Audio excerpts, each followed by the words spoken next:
Hello, Yaran. Hello, Yaran.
Hello, Mr. DPC.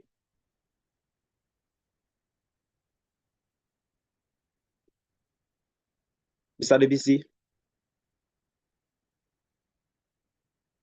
Okay. I Good. can hear you, sir. Hello, Mr. Debisi.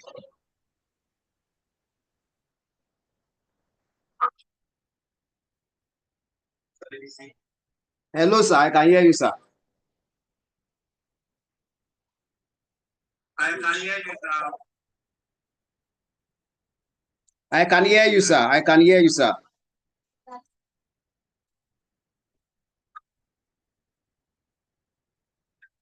I can hear you, sir. I can hear you. I can hear you.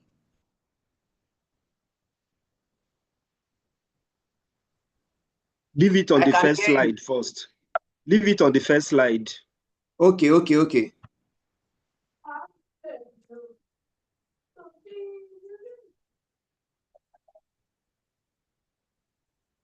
Yes, this one. It's all right. Okay.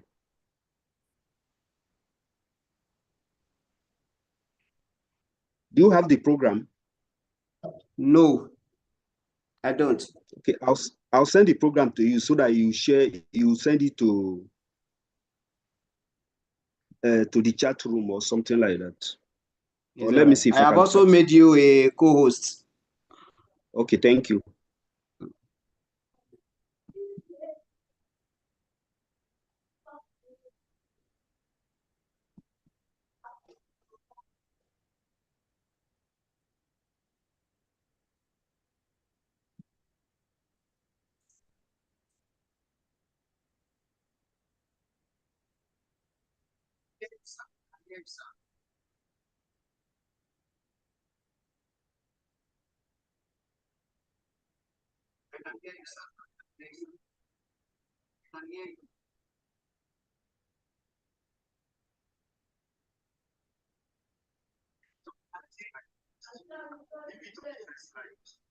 Okay, okay, okay.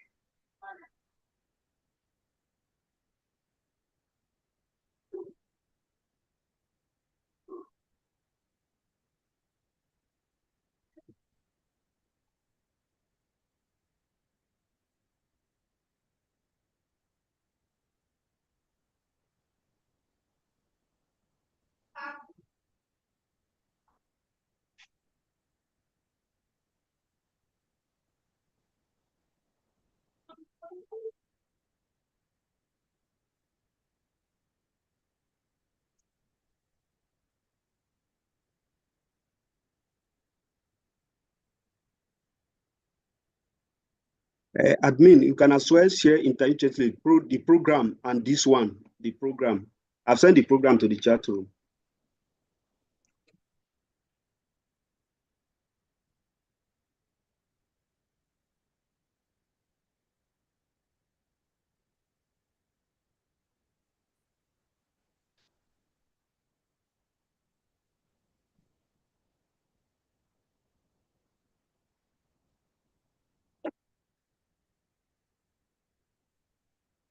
Okay. Stop shouting, please.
Hello, everyone. Good morning.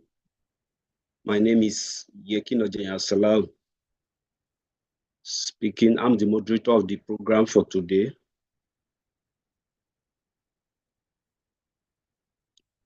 The program event is about to start. 11 is actually the time, and already the time is on. And 11:05, we have our first speaker, which is the president of Translog Innovation Academy, to give a welcome address.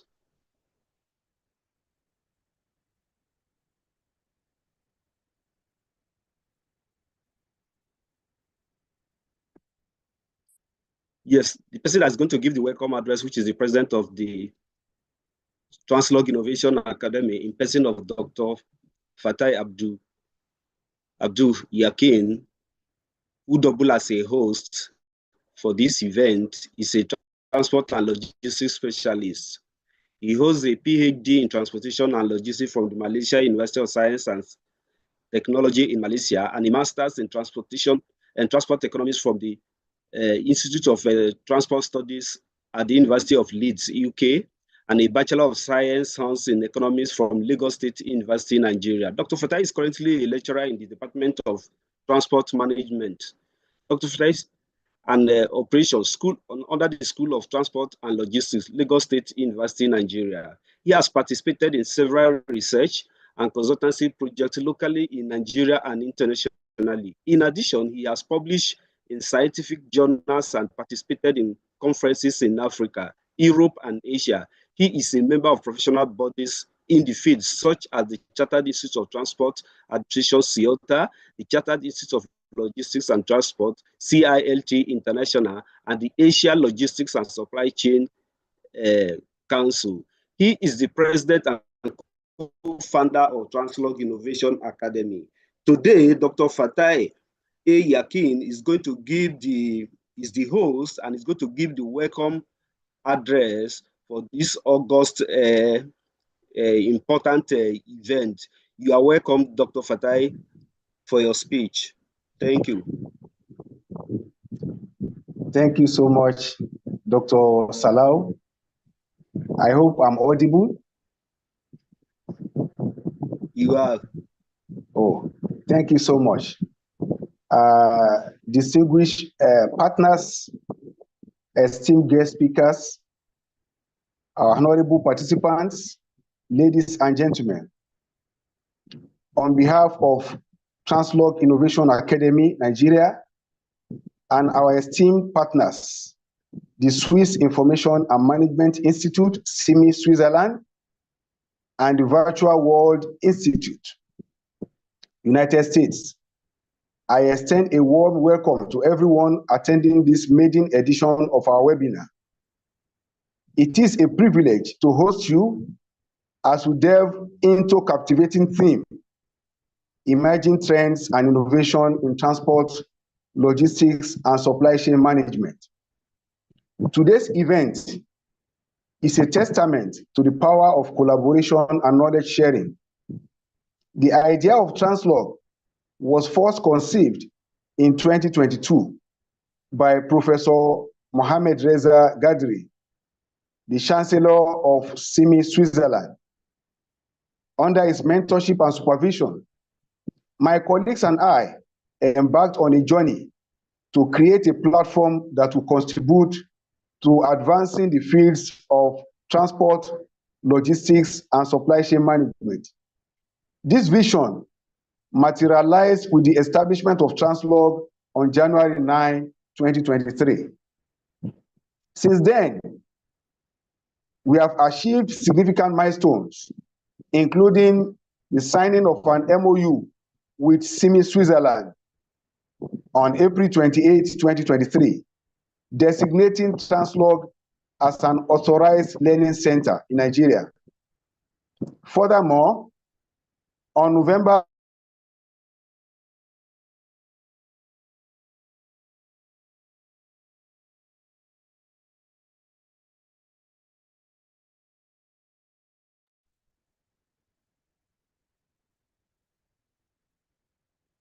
These collaborations signify our unwavering commitment to providing top-notch training, consultancy, conferences, and research opportunities. Today, we are honored to have a lineup of distinguished speakers who will illuminate key aspects of innovation and technology in our field. We will hear from Professor Dr. Christopher Priest, a distinguished professor of project management, who will be talking to us on building the future, integrating construction project management into the smart transportation system. Following this, we also hear from Dr. Rajen from the Malaysia University of Science and Technology, who will deliver insights on emerging trends and innovation in transport, logistics, and supply chain management.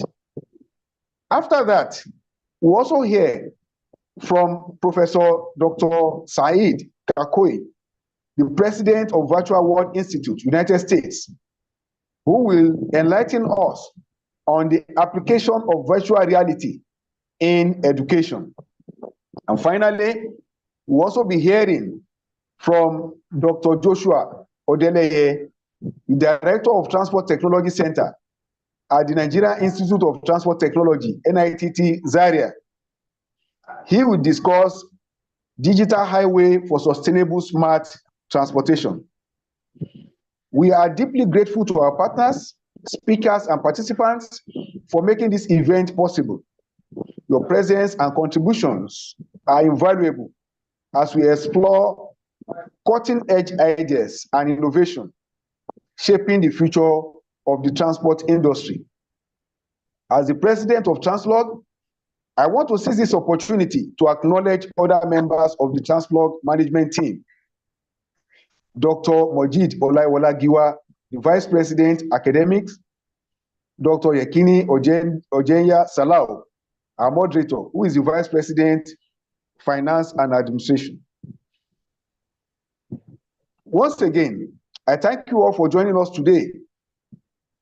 And I want to encourage everyone to engage with our services and take advantage of our programs that will be unveiled later by Dr. Mojid Giwa. Those programs are designed to equip professionals with skills and knowledge required in today's transport and logistic environment. May this webinar inspire fruitful discussions and actionable insights. Together, let's pave the way for a more innovative and sustainable future in transport, logistics, and sustainable and supply chain management. Thank you and welcome to this transformative experience. Thank you. Thank you, Dr. Fatai, for that incisive statement and welcome statement. And before we proceed further, because we'll be expecting a welcome address for the chief host of the program.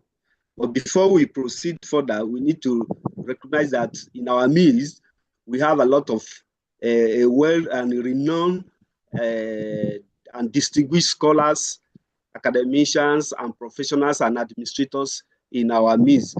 One of them is Dr. Boboye, who was a former Corps Marshal of Federal Road Safety Corps of Nigeria, and host of others, former VCs of universities and academia, presidents of academias, academics environment, the managing directors and directors of organizations are in our midst present here to hear from experts all over the world. You may understand that this program is an international program because most of our speakers are coming from the East, the West, and the Europe. So we expect a very keen listen and time management, which is very important. And whoever is still waiting to join is expected by now, you should key in, call your friend and every other person to join you, to join us on this epoch-making event. because the topics that are going to be delivered today will be interested for policy making, including policymaker, government officials, and scholars and students who will be benefiting from this program. However, due to the fastness and the speech delivered, we are supposed to have this by now come up. The admin, can you show the profile of our chief host who is going to give the welcome speech?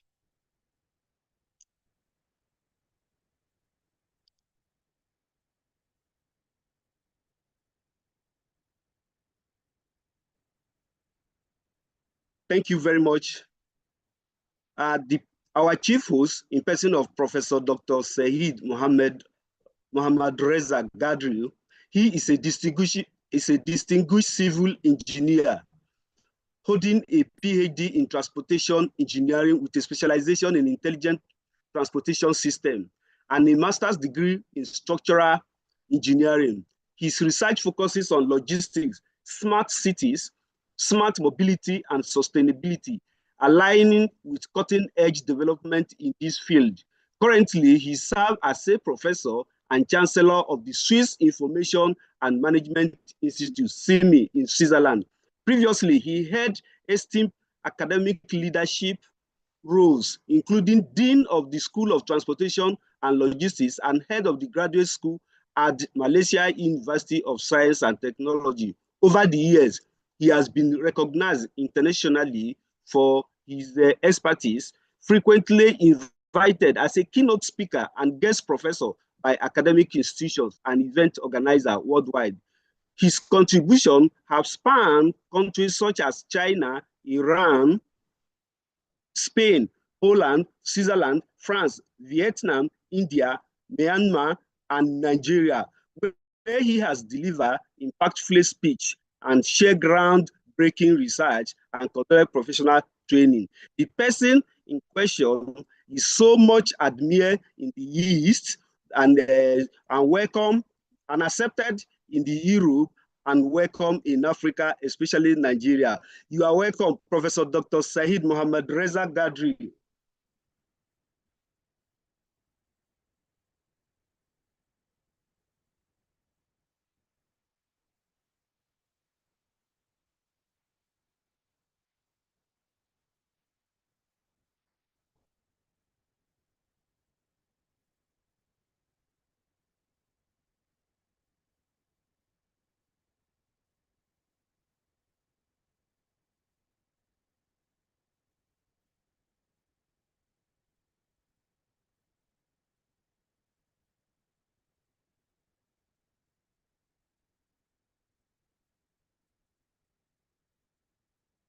I hope Professor is not having. Yeah, then I can.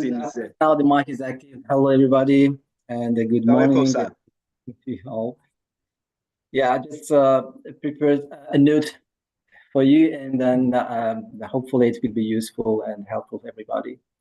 So, ladies and gentlemen, distinguished participants and respected colleagues, honored guests, and eminent speakers, good morning to you all, and warm welcome to this landmark event on emerging trends and innovations in transport, logistics, and supply chain management, jointly hosted by Translog Innovation Academy in Nigeria and Swiss Information and Management Institute in Switzerland.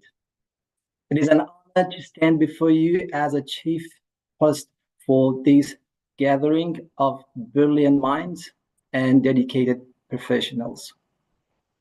Our theme today reflects the rapidly evolving landscape of global logistics and supply chain, which are not just the backbone of commerce, but also vital to sustainable development in economic growth.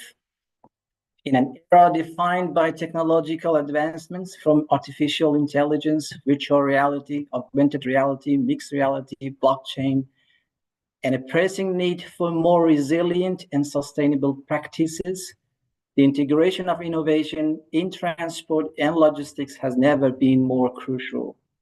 This platform serves as an opportunity for us to explore and exchange ideas and how these emerging trends can address the challenges we face in a post-pandemic world. Challenges such as supply chain disruptions, environmental sustainability, and the quest for more efficient and equitable systems. By bridging our collective knowledge, we can work towards solutions that ensure both innovations and inclusivity. Let me also take this moment to commend the collaboration between Translog Innovation Academy and Swiss Information and Management Institute, which demonstrates the power of international partnerships in tackling global issues. It is through such alliances that we can drive progress, unlock new opportunities, and inspire transformative changes. To all participants, I encourage you to engage, collaborate, and challenge ideas during this event. Your insights and contributions are the true engines that will propel the discussion and outcomes of this gathering. Once again, welcome and thank you all for your presence and commitments to shaping the future of transport, logistics, and supply chain management. Together, let us embark on this inspiring journey of discovery and innovation. Thank you so much and have a productive and lovely event. Thanks. Thank you, Professor Reza. As usual, you will not disappoint your audience. Your concise and very precise message quite promptly delivers on this kind of challenging and turbulent period in the economy, where we have challenges in social logistics, social transport, and etc. The manufacturing aspect, the challenges that we are having.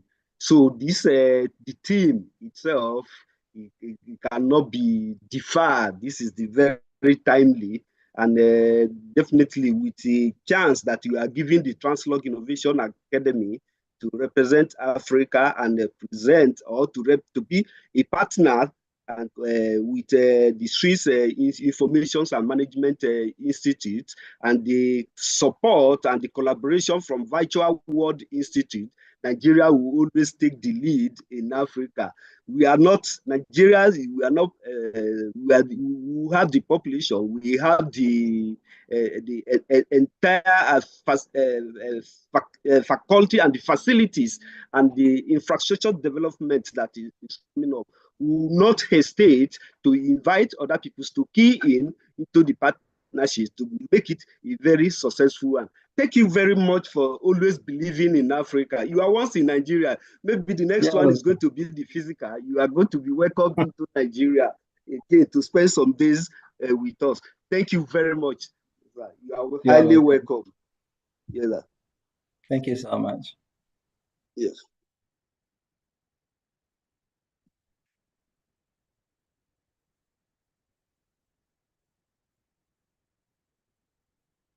Our next this thing at the admin, maybe you come up with the profile of Professor Dr. Christopher Priest, which is going to serve as our keynote speaker. I have the privilege to know that he is very loaded with a lot of information to pass to us today.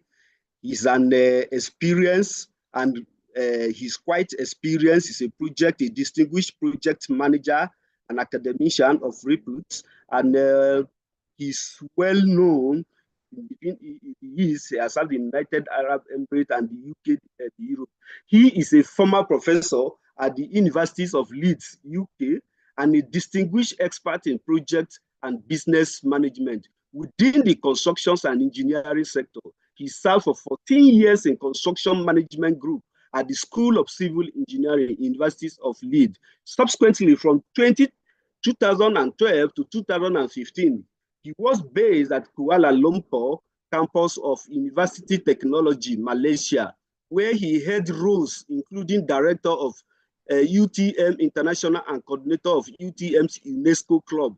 From 2015 to 2023, he was a professor of project management at Abu Dhabi University, United Arab Emirates. lecturing at the graduate level, and actively engaging in research areas such as sustainability and integrated project delivery and risk management. Today, this distinguished professor, we are lucky to have him in our midst as a reservoir of experience to pour his knowledge and experience on the topic, building the future, integrating construction project management into smart transportation system. Today, we hereby welcome Professor and the keynote speaker for this program, Professor Dr. Christopher Prince. If he's ready, he could share his slides, sir. Thank you. All right. Can you hear me okay? Can you hear me? Yes, bro. Yes, we can hear you, Prof. Let me see if I can share my presentation. Yes, loud and clear, Prof. That's great because I'm not speaking very loudly. Well, thank you very much to the organizers of this event, Translog Innovation Academy.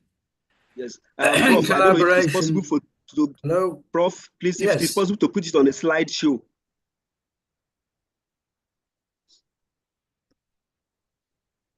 Right. How do I get to that slideshow? On the down? Slideshow. Where's On the menu tab after animations, you have slideshow. animations? How do I get rid of the other thing? Just a minute. Oh, here we go. Is that okay? Yes, Prof, okay, it is. sir. It is, sir. Yeah, well, thanks very much for inviting me here to this important event. I can see that there's about 100 participants here today. I wonder, where are participants from? Are they mainly from Nigeria, Africa, or do we have participants from various parts of the world? The audience is globally, but high percentage from Nigeria, Africa, and even UK. Yeah. Nigeria in diaspora to Africa in diasporas are interested in the program too, sir. Yeah. I think there may be a few people from Malaysia as well. Yes, sir. Attending. So, yeah, as you say, it's an international audience. And what I'm going to talk to you about, I didn't realize how much time, I didn't know how much time I'd got to actually speak. So, as usual, I've probably put together more material than I can actually get through. I mean, presumably these presentations are going to be available to everybody that's attending. So if I don't manage to get through or I have to skim over certain parts of my presentation, people can have a look at it later on. So yeah, thank you very much for the introduction. I have quite a big CV. I've worked for about 30 years in academia with a number of universities across the world now. And so my experience I'm drawing on is, yes, from the project management area, yes, from construction and engineering projects, of which some of those projects have obviously been in the transport area. But what I wouldn't want you to think is that I'm an expert in smart transportation or even project management applied to the transport sector. As I say, I have some experience, I have done some research, and some of those projects have been in infrastructure, of which, of course, transport is part of that. But what I'm trying to do in this presentation is to apply project management to smart transportation. And many of you will know more about this than I do. But what I am going to do is basically give a general introduction, and I think that a number of the issues that I'm going to talk about in this presentation, which you very kindly said is a keynote, okay, is to give the general, to look at general issues facing the transportation sector at this moment in time, and also to point in the direction of things that we're probably going to have to look at in the next few years or even decades. So yeah, the title of my presentation is about integrating construction project management into smart transportation systems. Again, just a little bit about myself. I'm a fellow of the Chartered Institute of Building, which is an international professional body, which is about promoting professionalism in construction management. I'm also a member of the Chartered Institute of Marketing in the UK and a fellow of the Higher Education Academy. I've split the presentation into two parts. Where I want to get to in this short session is to give a sort of general background as to what's happening in smart transport and areas and issues and topics that I think we need to be focusing on. And I'm sure that subsequent speakers today are going to actually address issues. So part one is navigating the future of smart transport. And what I'm trying to do there is uncover what the modern transport challenges are and how management solutions can be part of what we need to be looking at. So that's part one. And part two is where I will share with you my thoughts about developing, if you like, some kind of a framework by which we can approach the integration of project management to the smart transport. So that's my idea for today. Also, at the end of the presentation, what I'm hoping to do is to basically list a number of questions that I think we need to be asking, and which, again, I'm sure answers will come from subsequent speakers, or may not, and there may be things that could be taken forwards for other events under this theme. So that's my idea. I'll also, at the end of the presentation, sort of review what I think the strengths of what I've said and what some weaknesses there may be in what I've been able to do today. As I say, it's a general introduction, which hopefully sets the scene for subsequent presentations. So what I'm going to cover in part one is to talk a little bit about the smart transportation revolution. Now, obviously, I can't talk about everything in detail in such a short period of time. So as I say, I'm going to pick out what I think are the most important things. I'm going to talk about management gaps. And what I mean by that are the things that we really have problems with in terms of execution of transport projects. Okay, these management gaps we can find in other sectors in terms of infrastructure development, not just transportation. Okay, but we're thinking about transportation and smart transportation in today's event. I'm going to talk a little bit about the impact of poor management. Okay, so I'm sure we can look at many, lots of evidence for poor management in the way we execute projects.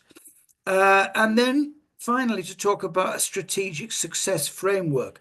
And in part two, I'll go into more detail about that. So in terms of the smart transportation revolution, what are we talking about? So smart transport systems leverage technology to enhance urban mobility, offering efficient solutions to traffic congestion and improving travel experiences in cities.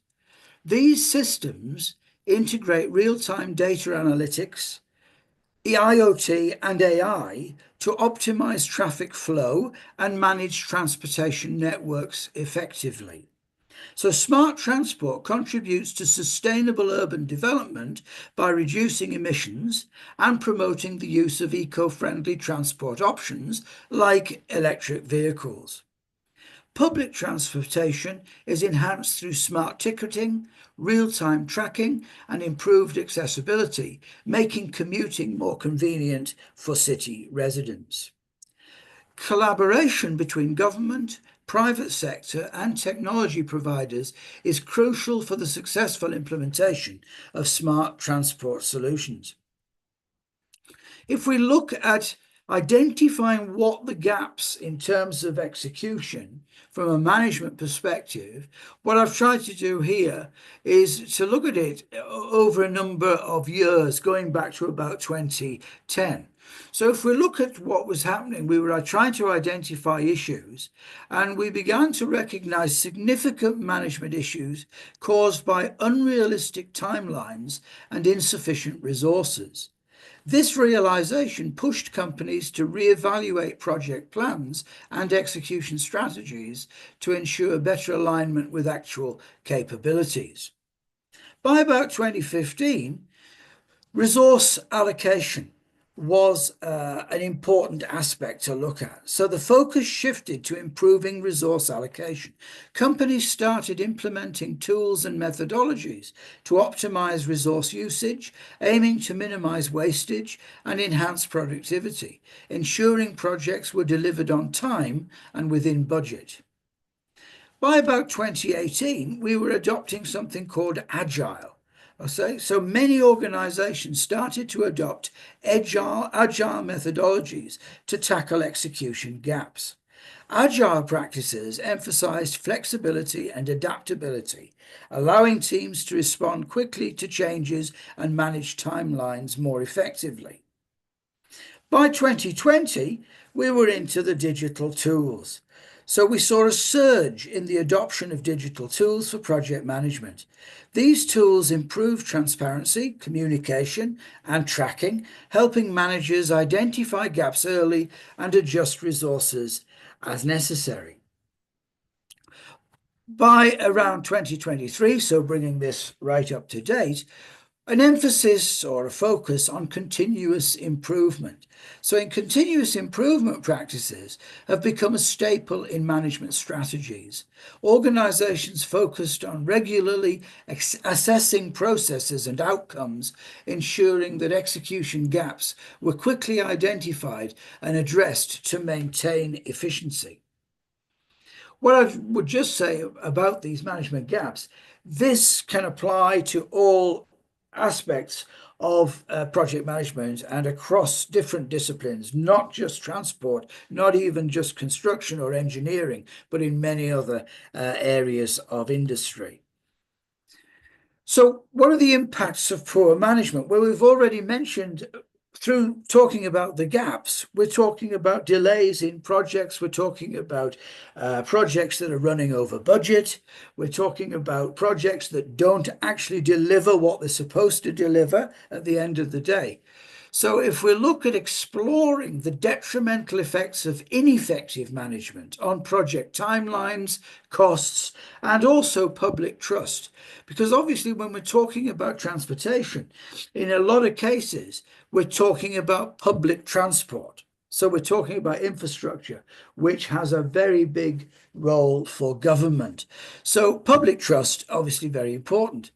So if we analyze what is the impact of poor management in projects generally and more specifically in the transport area, we're talking about quantifying lost time, inflated budgets, and a diminished trust from the stakeholders, the public, of these projects. Okay, so a lot of this is related to poor decision making and also failures in project leadership.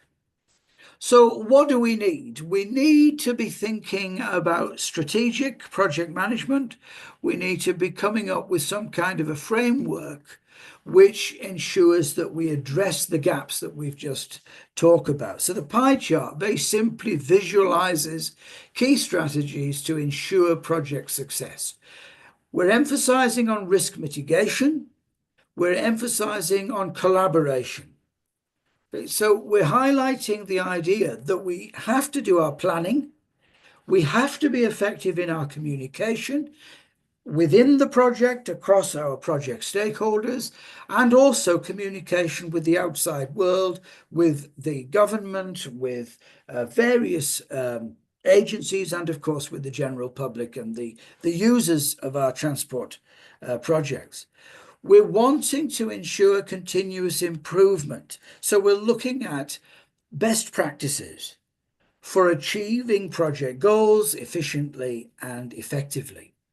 And when we come to our second part of the presentation, which I'm going to come onto very soon, we're going to look at some examples, I think, of best practice, some cases, okay, from across the world, different parts of the world, which can showcase how we can integrate excellent project management with smart transport technologies.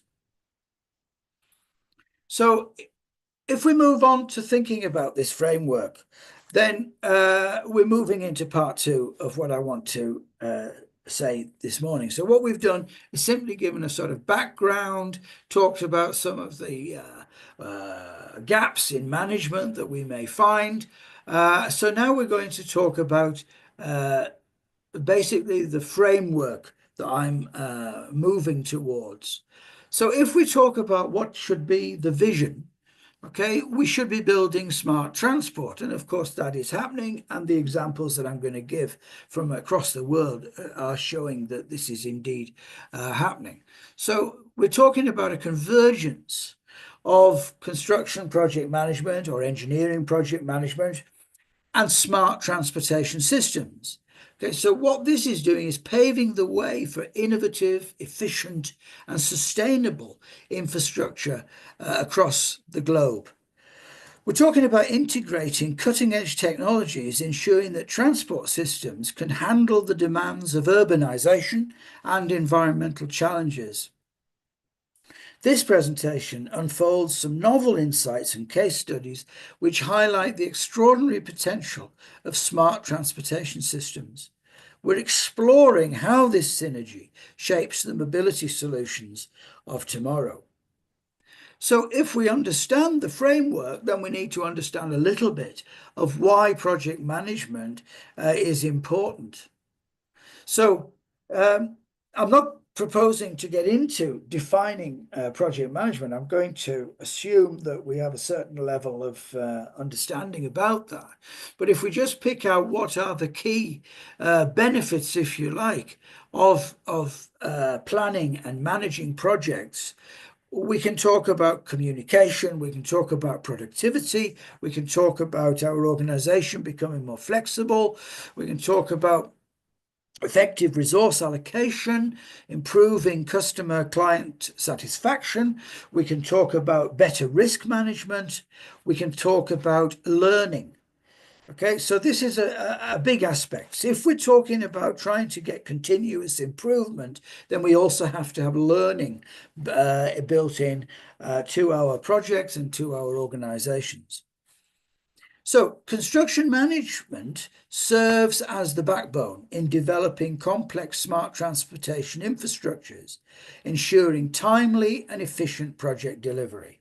Smart transportation systems include advanced technologies, necessitating clear management strategies to integrate various disciplines effectively. So the successful execution of projects relies on meticulous planning that addresses multifaceted challenges from design to completion of our projects. Hence, effective construction project management is key to fostering innovation in smart transportation systems. But what are smart transportation systems? And again, I'll qualify this by saying that I am not an expert in these systems, and I'm sure my esteemed colleagues who are going to come on and talk about this will have much more knowledge and experience to be able to share with you. But just as by way of a sort of introduction or general look at this. Smart transportation systems utilize IoT, AI, and big data to enhance mobility and streamline operations in urban and rural environments. These systems include smart roads, urban transit mechanisms, and autonomous vehicles, all interconnected technology-wise for efficiency. The integration of various technologies enables real-time information exchange, improving safety and reducing congestion. Understanding the essence of these systems helps highlight their vital role in modern urban planning. But we have some traditional hurdles to overcome, traditional challenges in the way that we've done our projects in the past. Okay, and so traditionally, transportation projects have often grappled with inefficiencies. So in other words, prolonged schedules, cost overruns, and lack of sustainability. Little technological integration leads to outdated practices, hampering the progress of infrastructure development. Identifying and addressing these limitations is crucial for paving the way towards optimized transportation systems. So smart project management can effectively confront and surmount these challenges for future projects. So what's the role of innovation? IoT enables real-time monitoring. AI enhances decision-making, and big data supports predictive maintenance in transportation projects. These advancements allow for improved resource allocation, minimizing costs, and maximizing efficiency throughout the project lifecycle. We need to exploit the power of technology to create connected and responsive infrastructures that meet modern urban demands. The future of transportation relies on these technologies for seamless operations and enhanced user experiences. So if we turn to looking at these case studies, and can I just again say that this is from the information that I'm presenting here is from public sources. So I'm not giving any secrets away, and I personally haven't been involved in any of the projects that I'm going to talk about. I'm also not going to talk about any major problems or weaknesses that there may have been in implementing these projects, because I simply don't know about them. In some of these cases, I've been a user. Okay, so I've actually been a transport user of these projects. Okay, so I've actually been to these places and experienced what these transportation projects have been like, but I have no inside knowledge. Okay, so I'm presenting information here from publicly available sources. The first one is the Tuen Mun Chek Lap Kok tunnel case study, okay, in Hong Kong. So this tunnel project exemplifies the successful implementation of IoT for monitoring and AI-driven maintenance solutions. Facing high traffic volumes, innovative technologies addressed efficiency gaps while enhancing operational reliability and reducing downtime. This project showcases a significant turnaround in traditional practices, reflecting the critical role of advanced technology in construction. The key outcomes underline the evolution of project delivery and management techniques in response to modern challenges. The next project is the Crossrail study, which was a big project in London and demonstrates the effectiveness of big data in project planning using simulation tools and building information modeling for better outcomes. Facing breaks in budget and time constraints, this project made significant strides in stakeholder collaboration and controlled costs. The lessons learned from Crossrail drive understanding of integrating large data systems into complex urban infrastructures. Emphasizing strategic project management leads to meeting and overcoming logistical challenges effectively. The Dubai Metro expansion. Okay, Dubai Metro showcased the efficacy of fully automated trains and IoT-based systems to match the demands of rapid urban growth. Addressing energy efficiency, smart resource allocation enabled a massive increase in transit capacity and reduced environmental facades. This project highlights the importance of aligning technology investments with sustainability goals in urban transportation. Progress reflects a paradigm shift achieved through innovative construction management strategies and advanced technologies. Singapore's smart traffic system. Singapore developed cutting-edge AI-driven traffic management systems to tackle urban congestion and boost sustainability in transport. By utilizing IoT-enabled sensors and real-time data analysis, traffic delays were minimized while emissions were significantly reduced. This case emphasizes the impact of smart technologies on improving commuter experiences and supporting urban livability.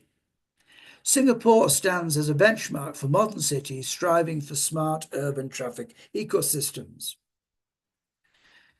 The high-speed rail in California. California's high-speed rail project leveraged simulation models and big data analytics to navigate the complexities of construction planning.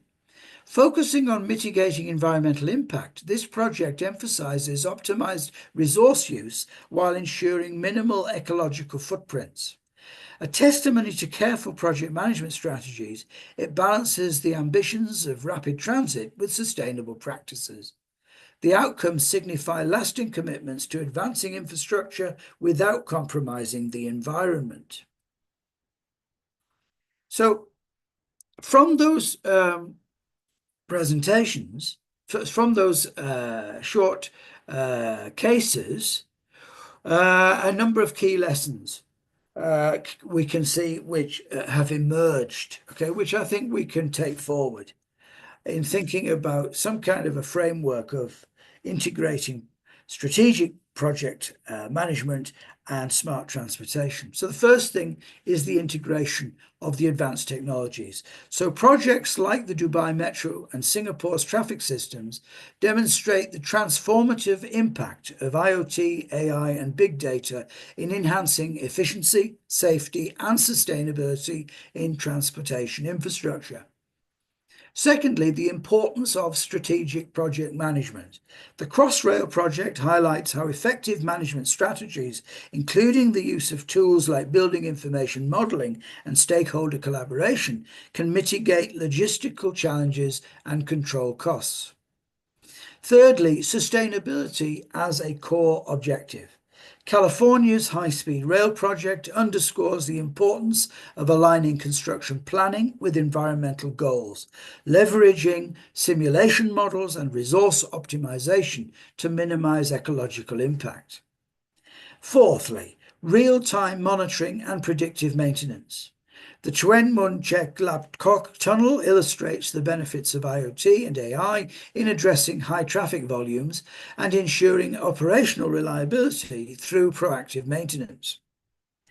And fifthly, the fifth lesson that I think we can take forward from the cases, alignment of innovation with urban growth needs.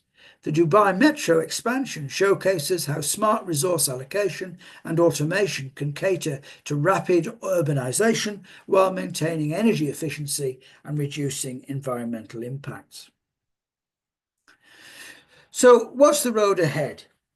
So we're moving into some concluding comments. The future prospects. So the integration of IoT, AI, and big data promises transformative solutions for transportation efficiency and safety as we build the future. Essential project management techniques coordinate cross-disciplinary teams and mitigate risks for successful implementations of smart infrastructure. Lessons learned from diverse global projects emphasize the necessity of strategic planning and advanced technology in construction. Looking ahead, addressing issues such as cybersecurity and skills gaps will be crucial, heralding the future of transportation innovations. So before I start to wrap up my presentation, and I'm conscious of time and hopefully I'm not running over too much, some questions which I think arise from the presentation which we can take forward.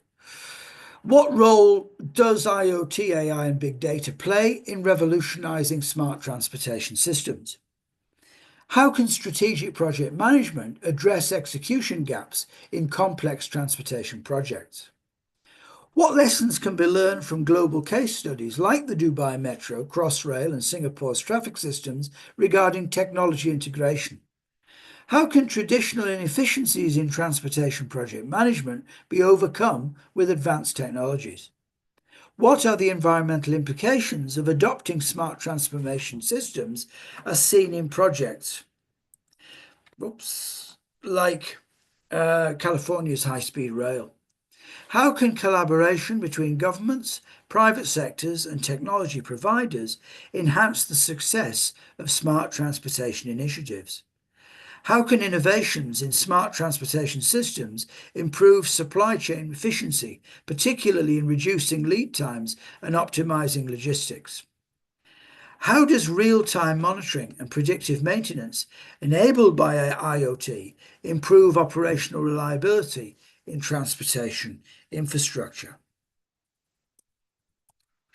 And just to wrap up, conscious of time, I would just like to say that I hope that my presentation today has basically given a broad overview of what I think the current issues are in terms of trying to integrate better project management with the smart transportation systems. So hopefully we've highlighted in this presentation the transformative role of things like IoT, AI, and big data in smart transportation systems. I've included a number of quick cases to provide some limited insight into practical insights and lessons learned. Okay, as I say, I wasn't involved in any of those projects personally, and the information that I've presented is from publicly available sources. The focus on sustainability. Okay, we've addressed, I hope, the need for environmental concerns and how smart transformation systems can align with sustainability goals. Strategic project management. Okay, hopefully, I have underscored the importance of effective management strategies, including agile methodologies and digital tools for project success. And hopefully the presentation that I've just given has identified and discussed traditional challenges that we face in transportation systems and proposed some actionable solutions. I also think we need to have a future-orientated outlook. So I've provided a forward-looking perspective on emerging trends, including the importance of cybersecurity and skills development. So those areas I haven't gone into any detail, but I believe that they will be big issues. What I haven't been able to do, okay, to bring this presentation in line with the rest of what I believe we are talking about today, what I haven't been able to do is to delve more deeply into how smart transport directly impacts supply chain. Okay, I haven't provided much insight into how the stakeholders, for example, government, private sectors, and communities can collaborate effectively. So I've mentioned it, it is a big issue, but I haven't gone into a lot of detail on that. Okay, perhaps I've overgeneralized the challenges, okay, which we would need to discuss and be more specific and apply to specific areas of the world, specific projects, etc. Okay, so broad brush, okay, and but hopefully a start to what we're going to talk about in the preceding presentations from my esteemed colleagues. Thank you. So thank you very much for listening, and I hope I haven't gone over. Thank you, Professor Dr. Christopher Prince. Thank you. We are not mistaken to have made you a keynote speaker, and in fact, you have really poured your experience reservoir experience that so many of us would like to key into.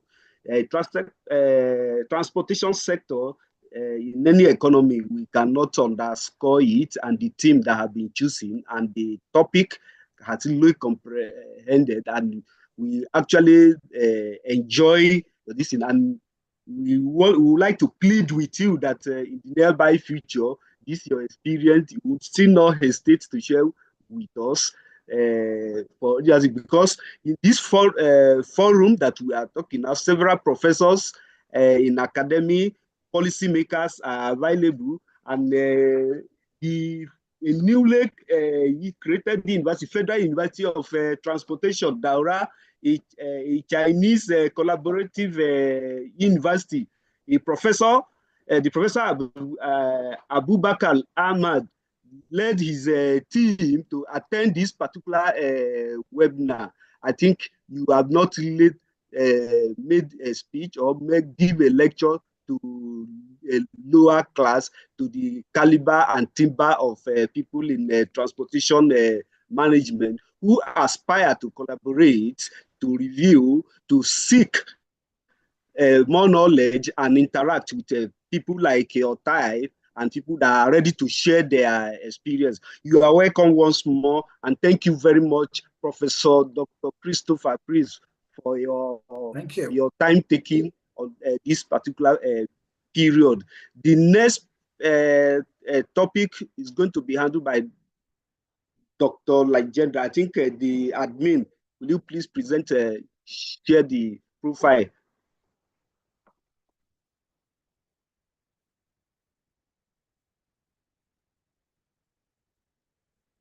Thank you very much. One of our guest speakers, Dr. Narayanasamy Rajendra, he is a senior lecturer at the School of...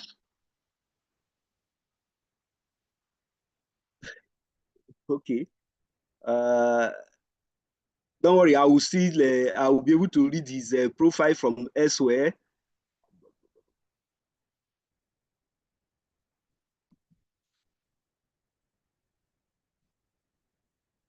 Yes, he is a senior lecturer at the School of Transport and Logistics, Malaysia University of Science and Technology. Dr. Rajan holds a PhD in business administration and brings 25 years of industrial expertise in supply chain and logistics management.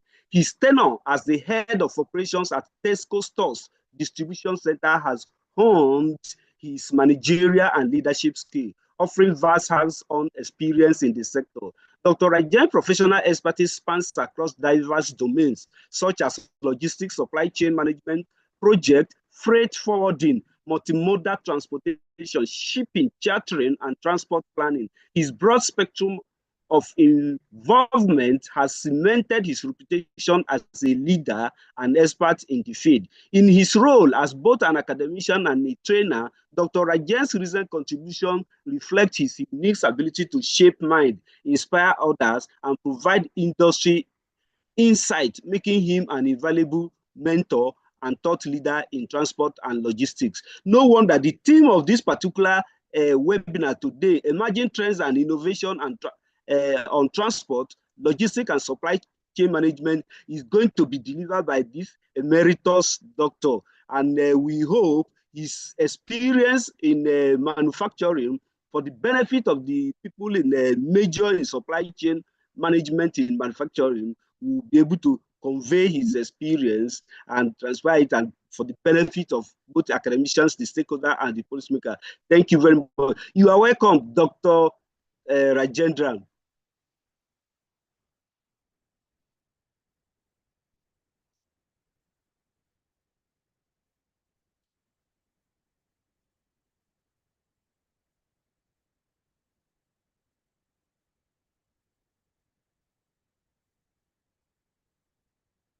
I think Dr. Rajendra shared his slide.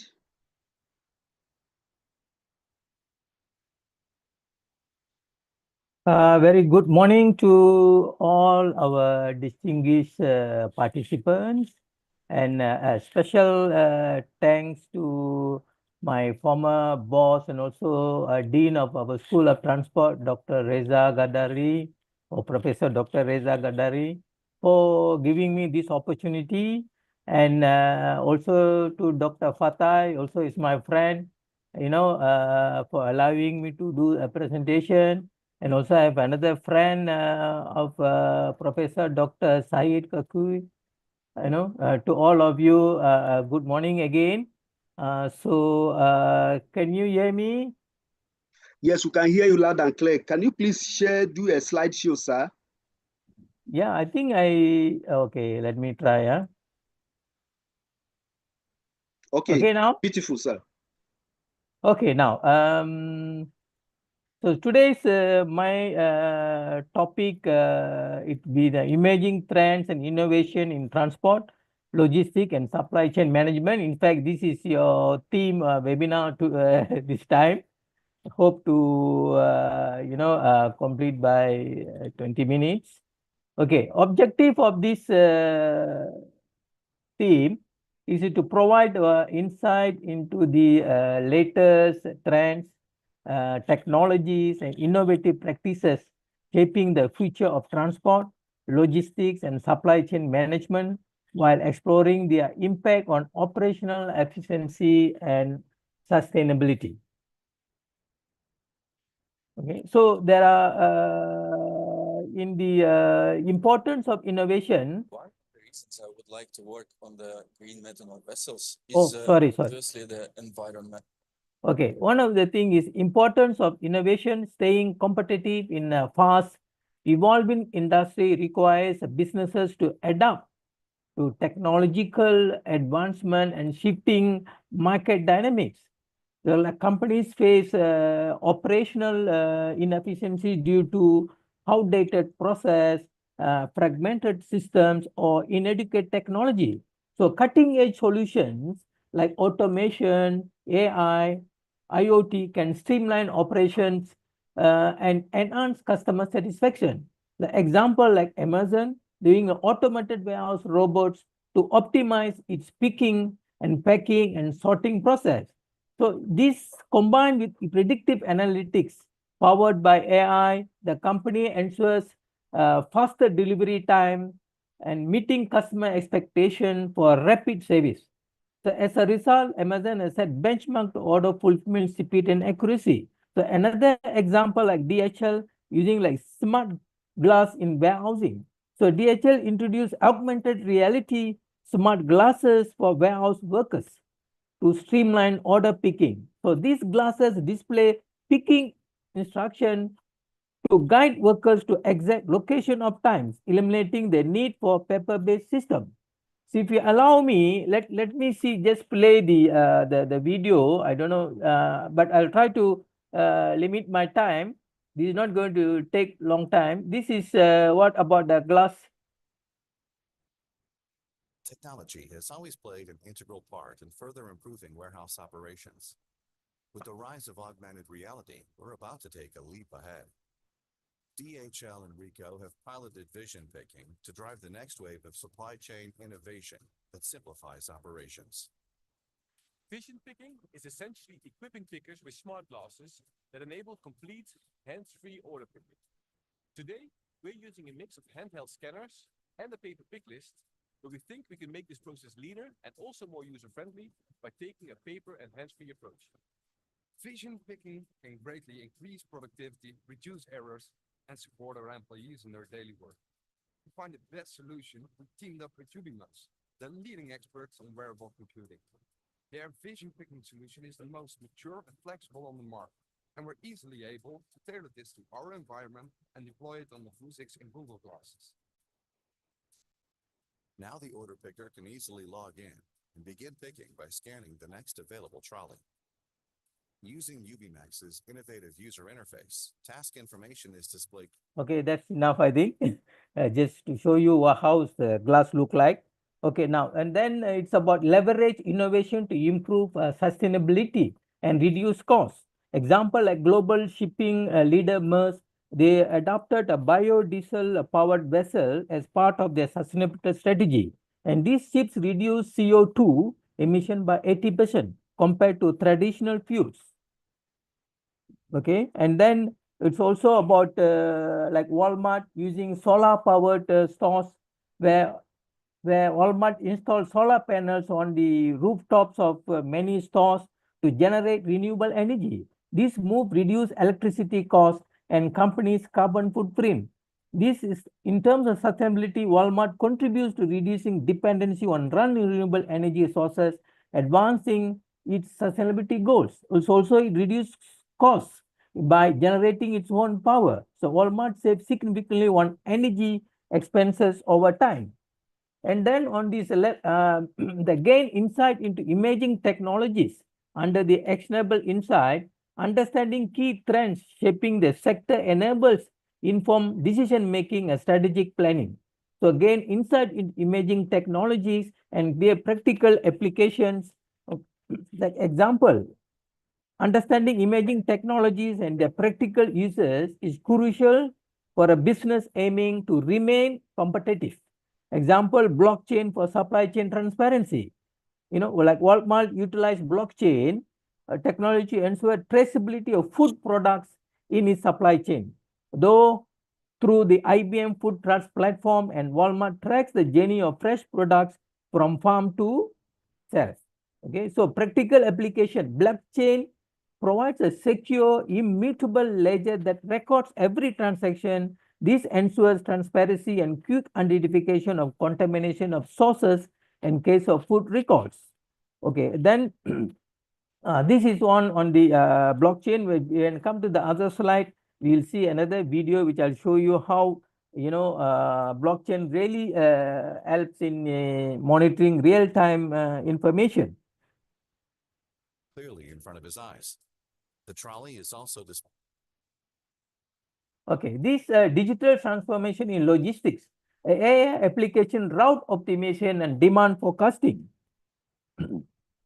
Okay, the route optimization, like AI-powered route optimization uses algorithms to analyze traffic conditions and road closures, weather and delivery schedules to identify the most efficient routes for vehicles.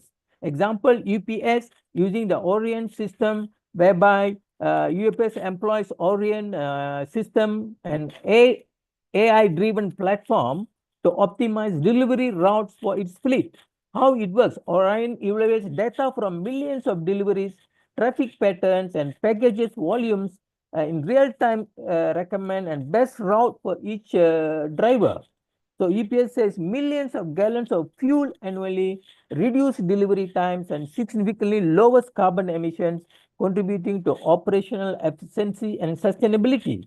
And then on the real-time tracking and monitoring, which I have said just now, and then on the stimulating supply chain scenarios and optimization, like demand forecasting. Demand forecasting, like Amazon use AI-powered inventory management, where Amazon uses machine learning models to predict demand for products as a granular level. The AI analysis purchase history, seasonal trends, and local preferences to determine stock requirement for each fulfillment center. So this enables Amazon to minimize stockouts and overstock situation, ensuring fast delivery to customers while optimizing storage and logistics costs. On the digital twin simulating supply chain, like Unilever created a digital twin of its factories and supply chain operation to improve efficiency and reduce waste.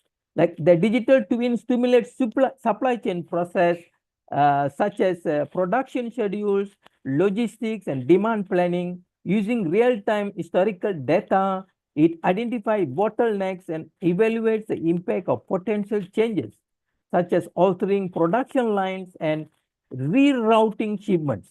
Unilever achieves faster response time to market demands, reduce waste in production, and improve supply chain resilience. Come to sustainability and green logistics. When it comes to carbon neutral supply chains and renewable energy adoption, we have certain, lot of example here. Getting to net zero carbon emission by 2050, there are about 8 initiatives have taken. And then you can, like increasing solar wind capacity, and then eliminate most electricity generation by coal and maintain current natural gas generating capacity, increase zero emission vehicles, increase sales share building heat pumps to 50%. All new buildings and appliances meet strict energy efficiency goals, and research and development for carbon capture, sequestration, and carbon neutral fuels. Build electricity transmission and pipelines for carbon discard and hydrogen gas. Under the eco-friendly packaging involves using biodegradable, recyclable, and reusable material to minimize environmental impact. This strategy reduces waste generated by traditional packaging materials. Example, IKEA. IKEA use mushroom-based packaging, whereby these packaging materials decompose naturally, can be composed after use, reducing landfill waste. Then IKEA initiative enhances its environment credentials and supports broader goal of becoming circular business by 2030. And then this is what we call blockchain transparency. So blockchain, as you know, because in supply chain globally, there are so many stakeholders involved. You know, the major what they call setback is we always complain about transparency.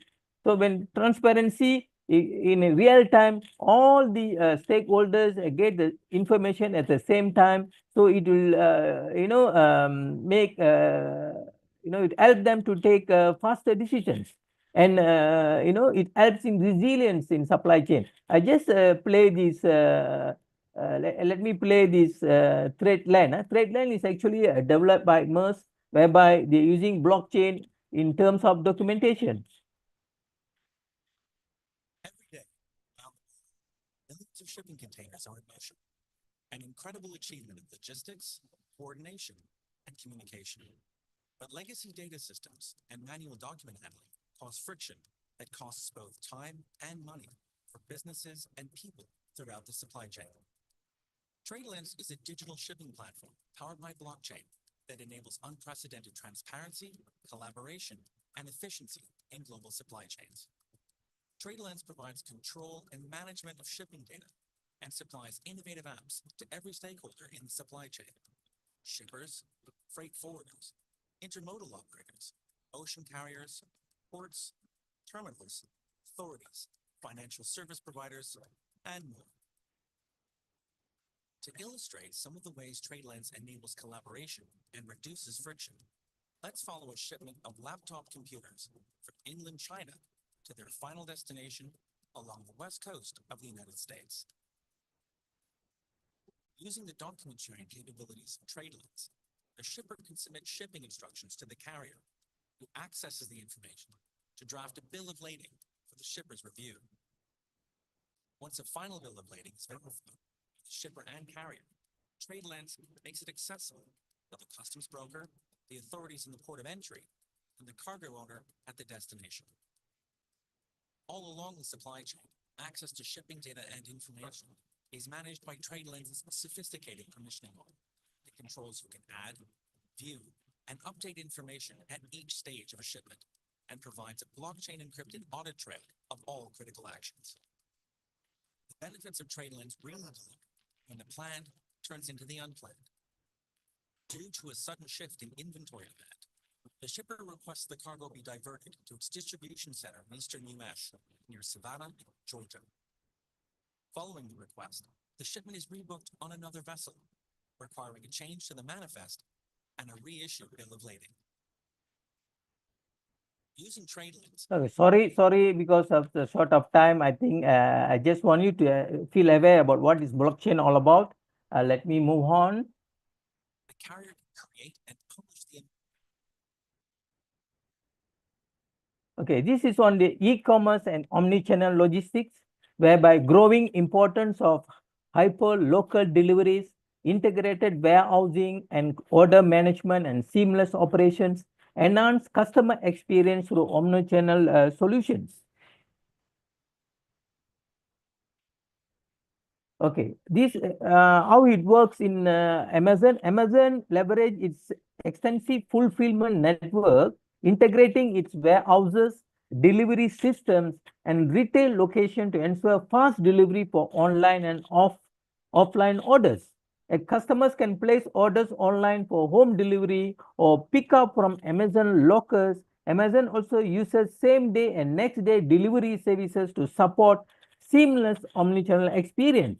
Like Walmart order online, pick up in store option allow customers to avoid shipping costs while ensuring fast access to products.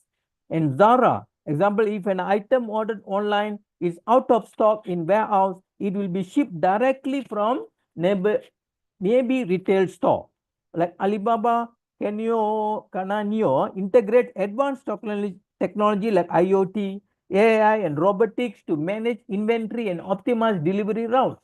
So it supports cross-border e-commerce by enabling real-time tracking and faster customer clearance. During Alibaba's single-day sales, Kainayo processed millions of orders seamlessly, ensuring timely deliveries across multiple channels. Like Nike integrates its website, its app, and physical stores to provide an omni-channel experience. It offers features like reserve online, pick up in store, and personalized product recommendation through its app. So customers can check store availability online and reserve products for pickup or have them delivered. Okay, future trends in transport and system, Hyperloop technology, which is Tesla, putting on shelf now. I don't know when it's going to take off. Advanced autonomous vehicles and AI-powered solution improving efficiency and speed. Like AI-driven predictive maintenance. Like DHL leverages AI logarithms to monitor and predict the health of its logistic equipments such as conveyor belts, forklifts, and trucks. Sensors collect real-time data on equipment performance, which is then analyzed to detect potential issues before they escalate into failures. So reduce downtime of this critical equipment through proactive repairs and maintenance scheduling. Like nearshoring to reduce dependency on distant suppliers. Just after the COVID-19, we have learned a lot of lessons. That's the reason like Toyota, like Adidas, a global leader in sportswear, traditionally relied on suppliers in Asia, particularly China and Vietnam for manufacturing products. However, supply chain challenges such as increasing labor costs in Asia, rising shipping costs, and disruption caused by COVID-19 pandemic pushed Adidas to adopt nearshoring strategy. And also a just-in-case supply chain strategy by Toyota. Traditionally, Toyota has been global leader in implementing just-in-time supply chain model where components are delivered precisely when needed in the production process, reducing inventory costs and waste. However, in response to global disruption like COVID-19 pandemic, Toyota has adapted its approach, incorporate element of just-in-case supply chain strategy, which prioritize resilience and flexibility. You can just always can Google and see what is just-in-case, strategy, because it's got lot of points there that we need to learn from just-in-case, strategy. And then this is on the building resilient supply chain, nearshoring that I have explained, and then diversification of supplier networks.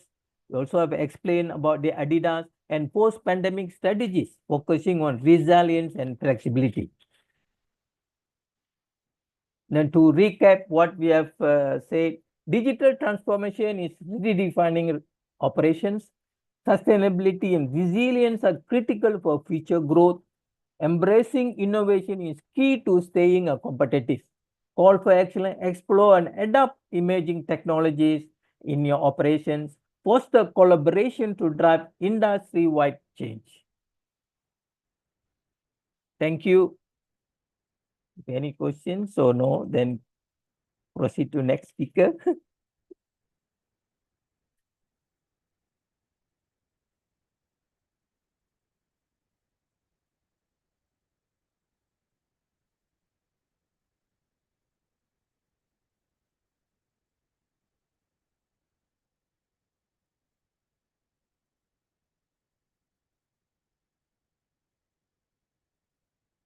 Hi, anyone there? I have finished. Yes, sir. Thank you very much, Dr. Rajan. This is a very powerful and practically inspired discussion. We quite appreciate your short time that you delivered this. We are quite, it's quite impressive. And we are happy to welcome you. And anytime we beckon on you, I hope you will not say no to us. Thank you very much. And it was very timely. It shows that the 25 years experience, industry experience, it wasn't a joke because you come from this and people on supply chain are able to like learn more. Despite that, the logistic aspect of it came from the military, the business has taken over, though the militaries are still not trying to agree on that aspect. Yes, that is for the lighter note. We'll move to the next person after the applause of the Dr. Rajan. We'll move to the next professor on the line. But meanwhile, we'll look at, there is a form displayed in this, because the certificate of participation is optional. If you are interested in the certificate of this thing, you fill in the form and how you want your name to appear, you fill it so that we can listen. Our guest speaker next is Professor Dr. Saeed Kakui. He is the president and founder of the Virtual World Institute, United States of America. They are in the United States of America, but they are reaching all over the world. They are global services that are ranging. No wonder our choice to partner with them was very, very hitch-free, and we are ready to bring it to Africa. And in the very shortest possible time, the next thing we'll be hearing Virtual World Institute Center in Nigeria through Translog Innovation Academy. He holds a PhD and he's a prominent academic figure and a director of academic publication at the Swiss Information and Management Institute, SIMI, in Switzerland. With expertise in material science, team leadership, and education, he excels in managing diverse responsibility. His academic excellence is further evidenced by his authorship of various books available on Amazon. Enhancing his impressive profile is his completion of the Management Executive Education Program in leading organization for high velocity performance at the MIT Sloan School and Management, showcasing his commitment to continuous learning and leadership in high stakes environment. No wonder the choice of the topic for today, which is application of virtual reality in education, especially transportation and logistics, was a wise choice, and we are all here to hear from an expert with diverse experience on it. You are welcome, Professor Dr. Saeed Kakui. You are welcome. Thank you, Dr. Yekini. I would like to say hello to everyone, all the dear organizer, participant, distinguished speakers. Today presentation, let me share.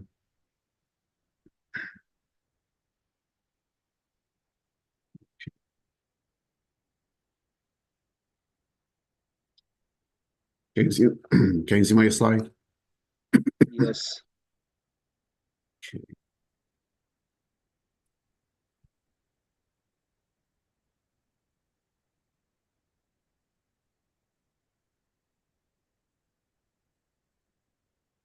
I'm trying to go for slide mode. Yeah, but the Zoom actually is covering it. So yes, you go down, no, you miss it. Yeah, I just this one.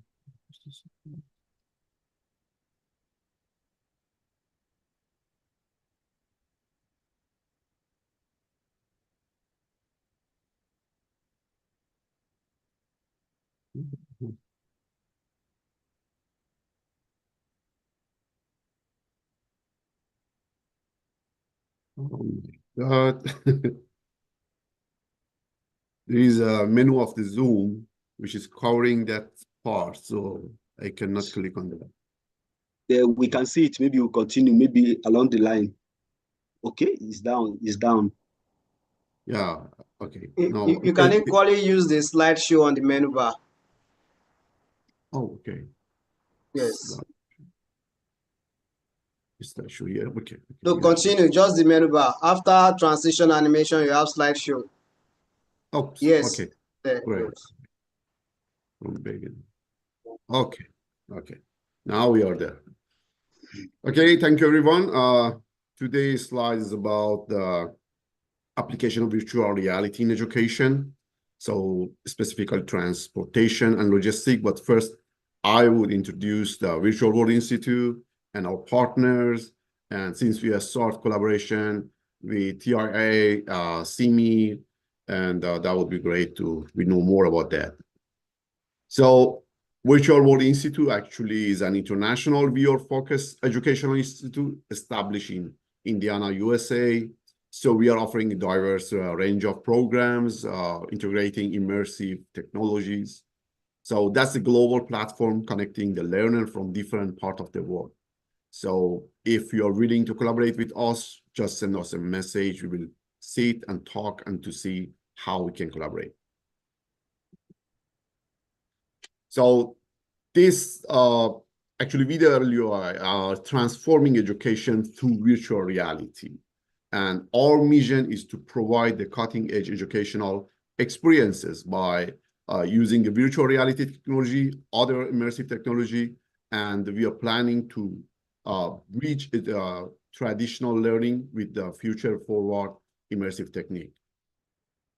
And that can actually bring several goals. So first one is promote global access to high-quality education and training, equip a student, learner with the skill of the future, and innovate educational methodologies by using these immersive technologies.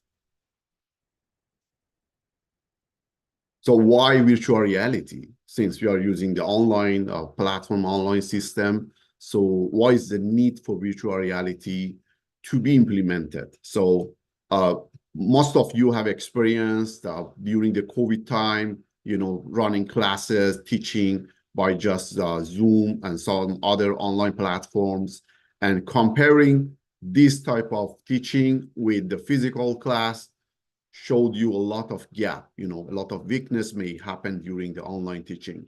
So virtual reality actually is the power, some type of power in education, because it can enhance learning. So engage with the complex subject through fully interactive 3D environment. There are some type of, option which is not even available in physical teaching or physical learning. So there is a global collaboration. So a student and instructor connect from all corners of the world in a shared virtual space. So a famous professor can start teaching, and a student from any country can join that class by using just a VR headset, and they can feel that they are in a real class. So, and also there is experiential education. So learn by doing, simulate real world scenario, conduct experiment, and experience historical event in immersive formats. So doing this part in the real world actually costs a lot. Just imagine running a chemical lab. So a student have to use a lot of materials, chemicals, safety items to make sure they are in a safe place and running the safe experiment.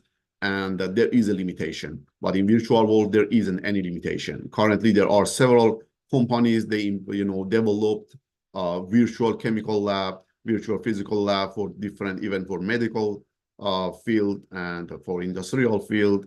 So the student or learner, they can go there, they practice as much as they want, and they are sure they are in a safe place.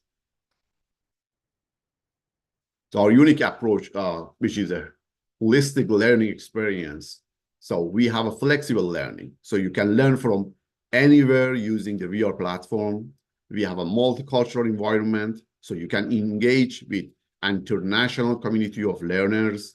So currently, for example, the Meta company that you know them very well. So they have a Meta Horizon. So Meta Horizon is some kind of Facebook in the metaverse. You can go there, you can interact with different people. You know, you can attend to some type of a sport event, a concert, and you have interaction with people all around the world. Same as you have the similar interaction in Facebook in 2D view, which is your Facebook platform, online platform. But in Meta Horizon, you can have interaction in 3D view.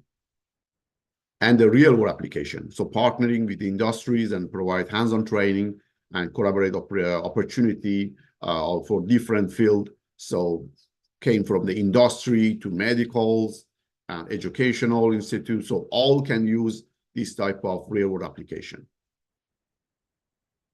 We have several partners. We just started last year, but there are so many companies that are trying to collaborate with us. And since we are established in US, so we have a global access, and we are willing to also extend more and work with more people. So there is VictorXR Spatial, which is a metaverse platform, iXR Lab, Eon XR, Luminal VR, our friend in Future Vision, Dr. Rajan, a spot publisher, our friend in TIA, Nigeria. So all of these partners are, you know, standing behind next to us to help us to extend more immersive learning in metaverse environment or using virtual reality for education. So this is some photo from Spatial, which actually firstly are developed for gamer to play game in a virtual environment or in metaverse, but we are using this platform for our education. So you can see in the left side up, you know, there is a conference is being happen. So down we have our board meeting. In the right side, we have our even gathering and celebration in metaverse. So our friends and colleagues from all around the world, they join this event virtually. And this video shows some part of our campus in metaverse. So you can attend by using your phone, your laptop, your VR headset. And but using the VR headset will give you more chance to have a real interaction and feel that what is the virtual environment.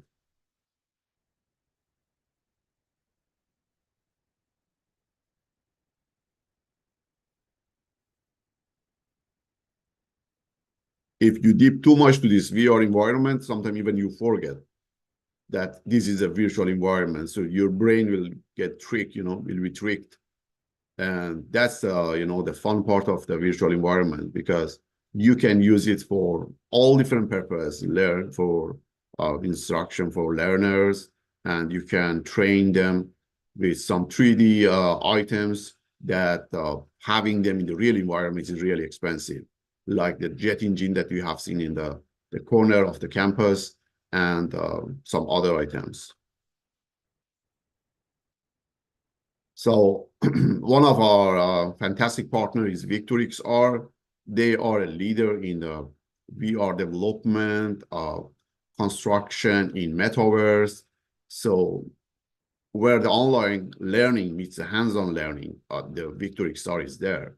So they have a VXR Lab, which is now available to play on PC, computer, and MetaQuest headset. So the field of activity are from K-12 to higher education, homeschool, and corporate.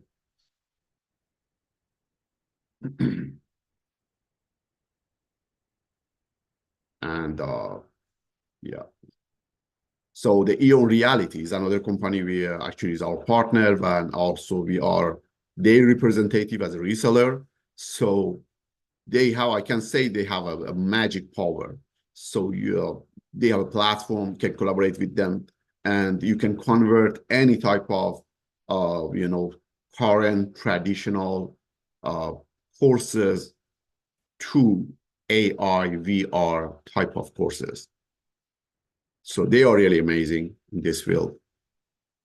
And this is one of their design,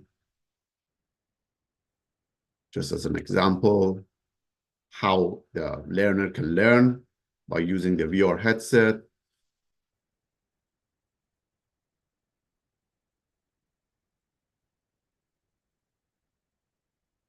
So So you just imagine this type of, the option for equipment and tools that can be used for any other industries, including the logistic transportation.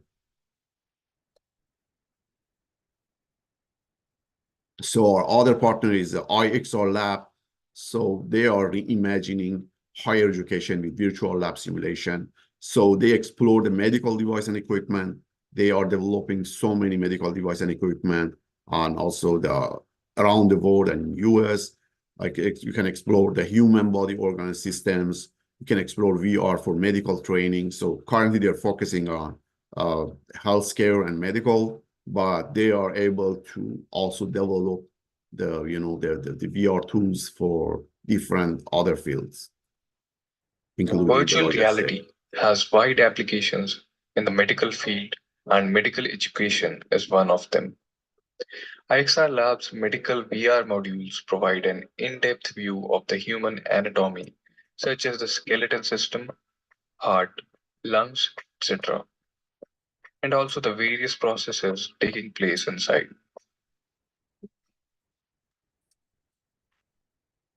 Let's explore the lungs and see its various parts, the insides, and the overall working.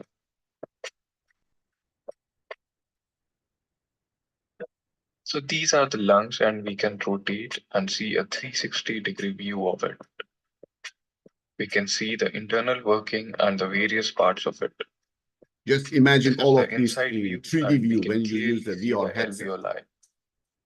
Similarly, this is the heart, and we can see its internal working and the various parts involved by gene.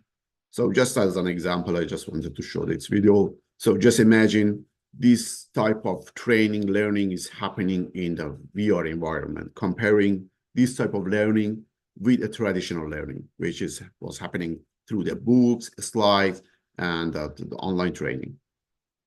So our other partners is from Australia, the Luminal VR. So they also developing so many interactive virtual reality, items for training, and they are amazing too. So they were attending to our last webinar, and they are really doing a great job.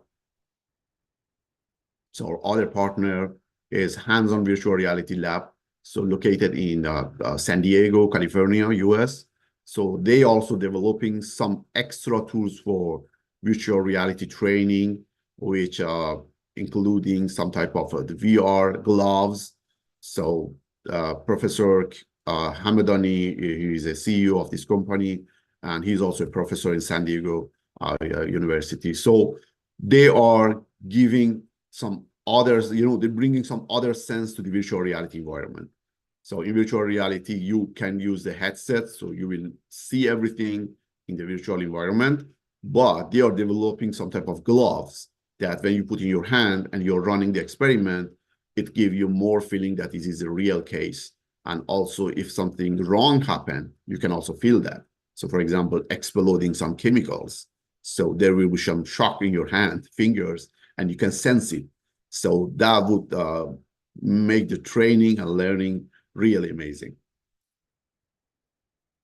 So why we are actually in transportation and logistics?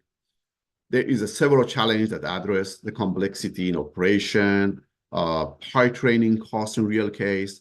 So the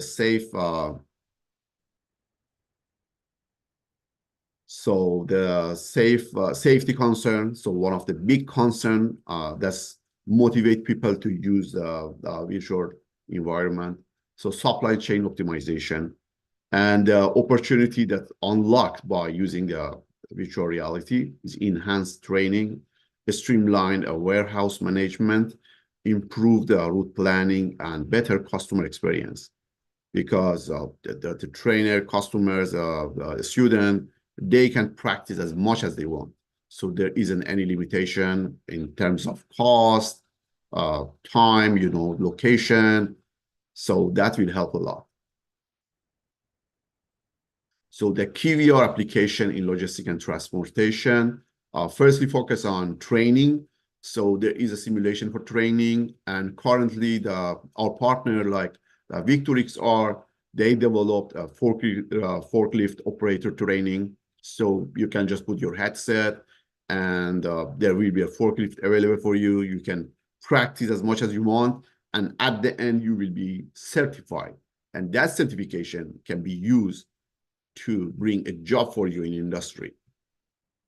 So, and some other type of training like hazardous material handling, which is really dangerous and scary in the real world, but you can practice in the VR environment as much as you want to be a professional.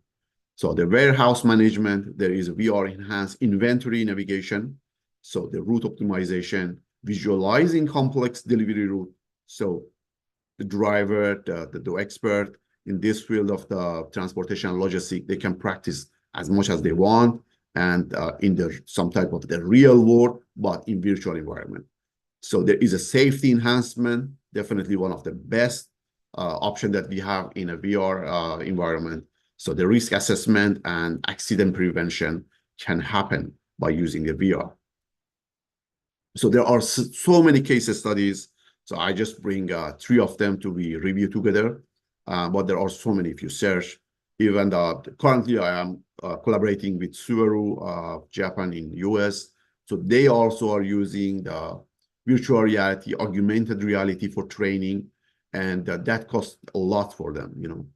So our first case study is DHL, and they use a VR for training. So DHL are using VR-based training for warehouse staff to improve efficiency and reduce the errors.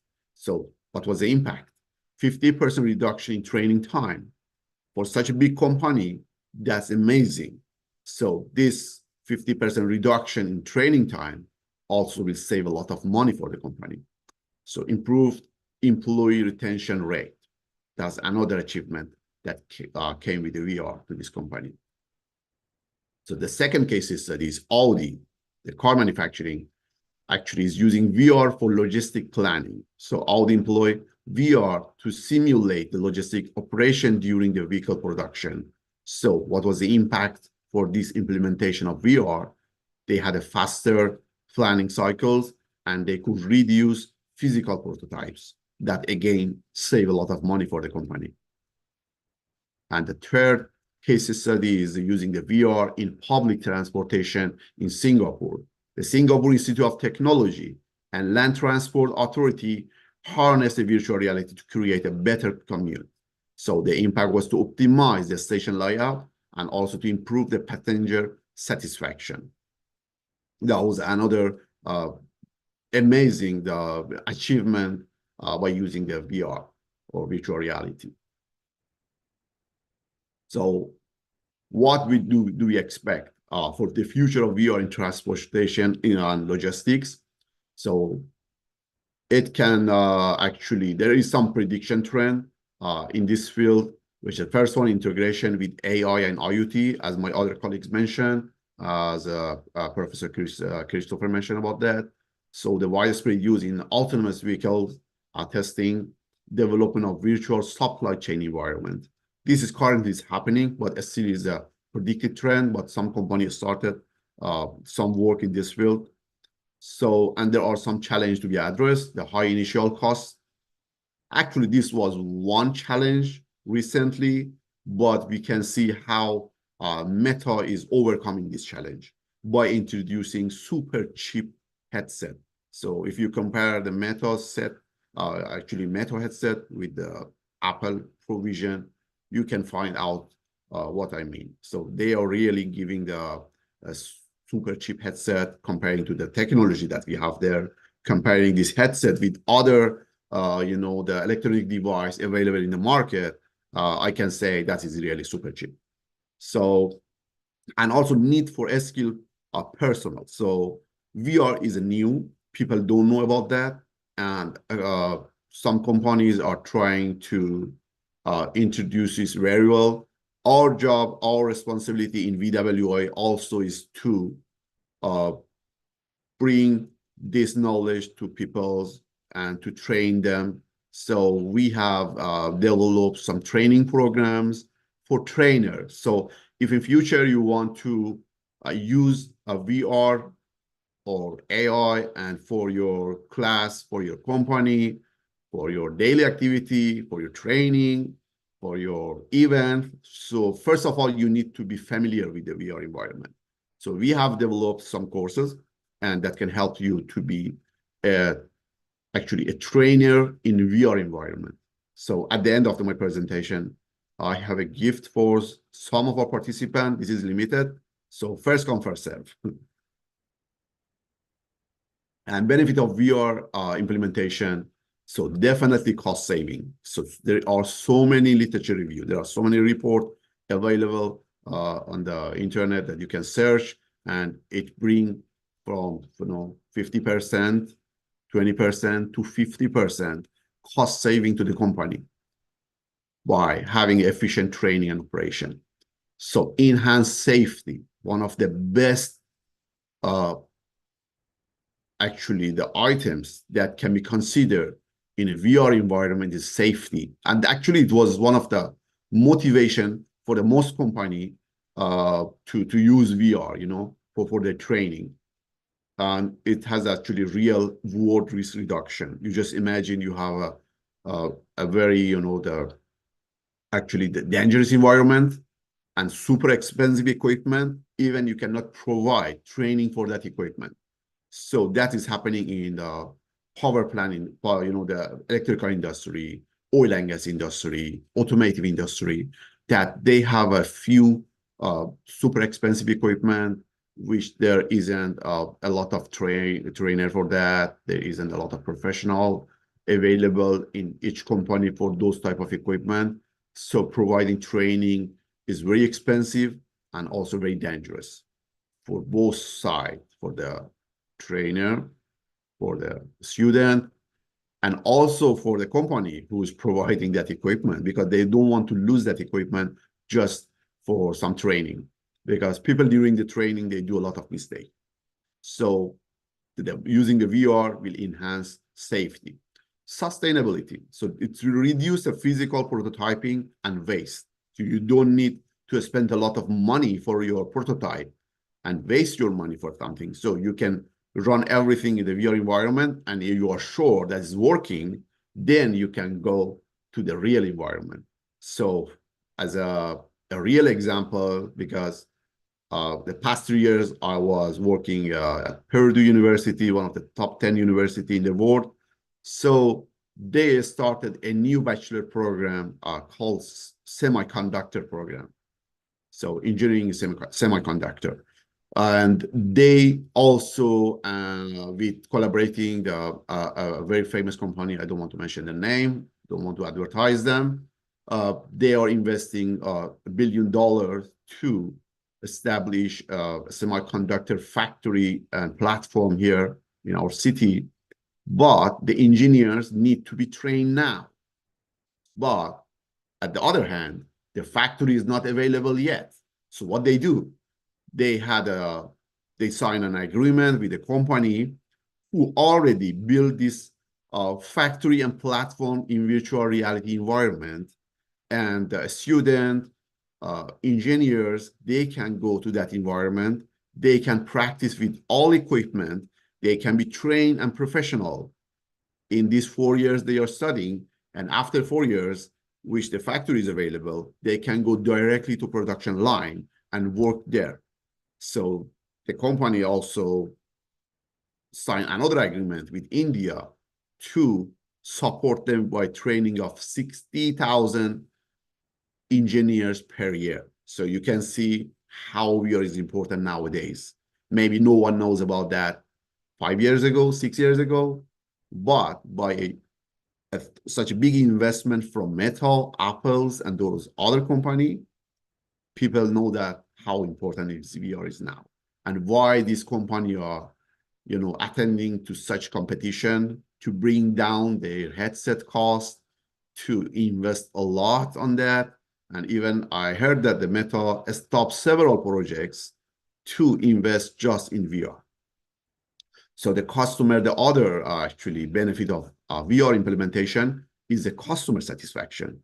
So those companies, they use VR, they reported that it improves services through the simulations, and it brings the customer satisfaction to the company. So this is a gift I told at the first of my presentation. So we have developed a course for trainers and educators. So we call it the VR for trainers and educators. So you can go to Virtual World Institute website. And this course is designed to introduce you to the fundamentals of virtual reality, including its core component, hardware, application in various fields. Through this interactive lesson, you will learn how to set up a VR environment, evaluate different VR platforms, and even create your own immersive educational content. We developed this course after reviewing so many platforms, after learning for at least 1 year, 12 months, you know, every week we were practicing. And this is summary of what we learned. And we designed this course to teach other trainers to not spend a year, but maybe a week to learn what we learned before. So by end of this course, you will be equipped with the knowledge and the skill to leverage VR for enhancing teaching, learning, and professional training. So what you need to do is to first register to the course at our website. We are the virtualworldinstitute.org, and go to the main menu and the LMS login, that select create account if you don't have already. So because some of our colleagues who are attending to this webinar, they already have done it. Then you can click on home and find your course and register. So the good news here is that is actually expensive course because it took 1 year for us to learn and then to develop this course. But today we are giving this with 100% discount to just some limited seats. So I believe there is around 40 to 50 maximum. So the important part is that to using this coupon code, President-Pro. And if you feel, you know, to face any difficulty and you cannot actually use this coupon code, or you have any other issues during the registration, please don't hesitate to reach out our IT expert and by using this email. So itc@virtualworldinstitute.org. Okay, thank you so much. That is end of my presentation. So I will stop sharing and waiting for MC to continue the session if there is any question, or if you want to go to the next presenter. Thank you so much. Thank you, Prof. You have really digressed everything. We have done everything and even done the marketing for us. So our work is very less. So what is going to happen is that before you know it, I've said it on the preamble of this particular program that we Nigerians and Africa at large would like new knowledge. Virtual reality for games is going. It's virtual reality for economics, for gains, for knowledge. That is what Nigeria is out for. That was the main reason we come for the partnership that you gave us and this thing. And we are very available for any participant that is in love with virtual. Virtually everybody will be involved with it. You see a troop of this will continue discussing and coming and becoming a large family of people that are interested in this program. Your lecture, or I call it discussion, despite that people are not responding. Sorry, the audience, the participants, whatever is your comment, you can put it on your this is to give room for other people to deliver their lectures and speech for us. So it might interest you that here we are not low people. Several people that are participants here, from the YouTube up to Facebook, up to this Zoom, there are many. From the beginning, we have over 300 to up to close to 500 that are registered to participate. They are already participating from different area. We even have Professor Seth Akutsin from Kaduna State University, is an entrepreneurial specialist. He's in our midst. He started from the beginning and he's still here. We have a very business guru, person of Danjuma Aliu. He started from us from the beginning, and he's still not this thing. Another top-notch person that is road safety, a retired road safety officer, they call Masha overall is here, and he has other disciples that have the love for this. In person of Ibrahim Okehi has been with us here, and so many other people that I cannot even recognize or mention. You know, we like hiding. So you have really delivered your lecture to the right audience, quality audience that are loaded, that very soon will start getting the feedback from us. Thank you very much, and we will not still hesitate to engage you anytime. In fact, the audience, we need to appreciate him despite his other tight schedule at this morning, because it is morning wherever where he is now. He decided to adjust to be with us at this particular period. We need to give him the accolade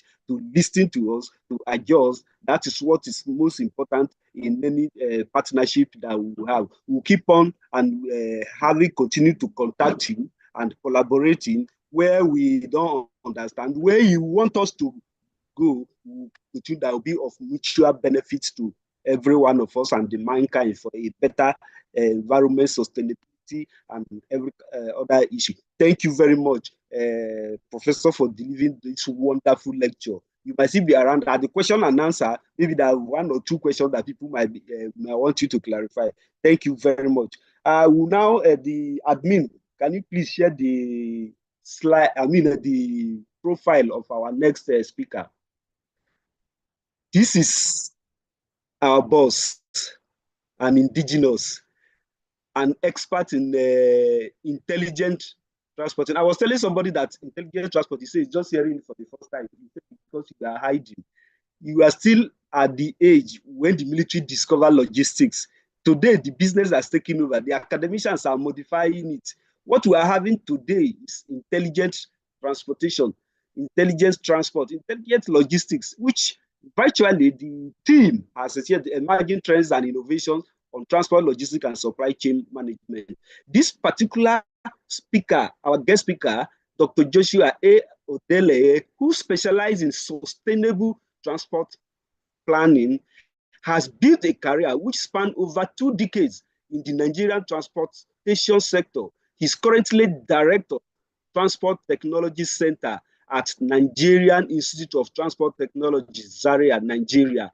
Dr. Odele has successfully contributed to transportation journals, books, and conference proceedings at local and international level. He is the editor of the Nigerian Journal of Logistics and Transport, published by NITT Zaria. He has a Bachelor of Arts degree in Classics from the University of Ibadan, a postgraduate diploma and Master of Science degree in Transport Study from Olabisi Onabanjo University, Agoiwe, and a PhD in Transportation Geography from the University of Lagos, Nigeria. He is a chartered fellow of the Nigeria Institute of Logistics and Transport. This particular personality is the chairman, Chartered Institute of Logistics and Transport, Zaria branch, which is NITT, the most pioneer of transport education in Nigeria. I think he will be right for this topic that was choosing for him today, which has ably accepted to deliver the digital highway for sustainable smart transportation, to be delivered by Dr. Joshua Odele. You are welcome, sir. Thank you.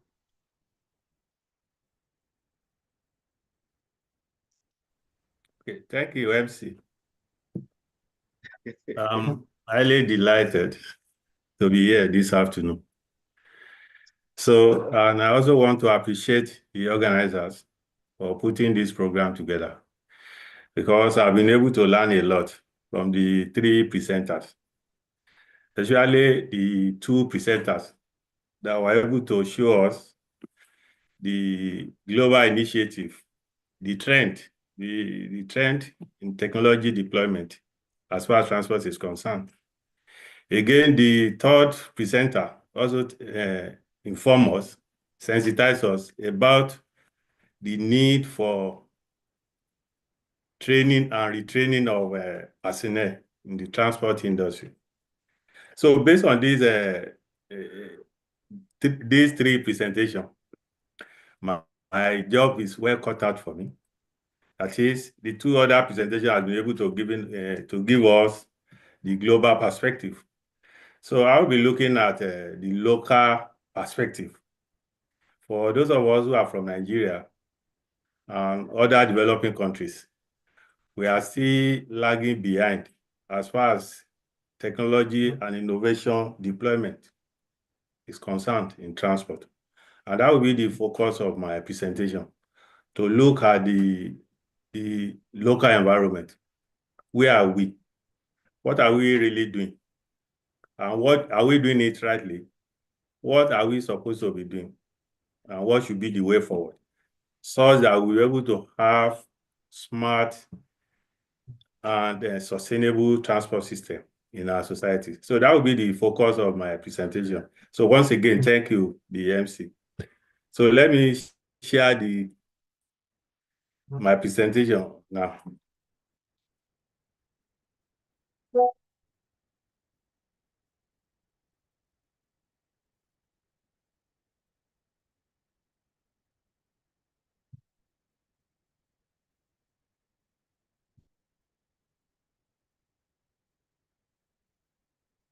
Can you see it? Is it okay? Can you see it? Hello? Yes, I saw slideshow already. We can see it. Okay, so I can just go ahead. You can just go ahead, sir. Very beautiful. Yeah. Okay, so the title of this presentation is Digital Highway for Sustainable Smart Transportation in Nigeria, a Global Strategy. The idea behind the presentation is that the world is moving forward and rapidly as far as technology deployment in transport and logistics is concerned, because technology is now driving the 21st century.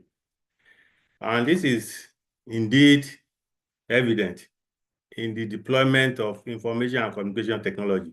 And that's all what intelligent transport system is all about. You make use of ICT-enabled devices to make your transport system efficient as well as reliable.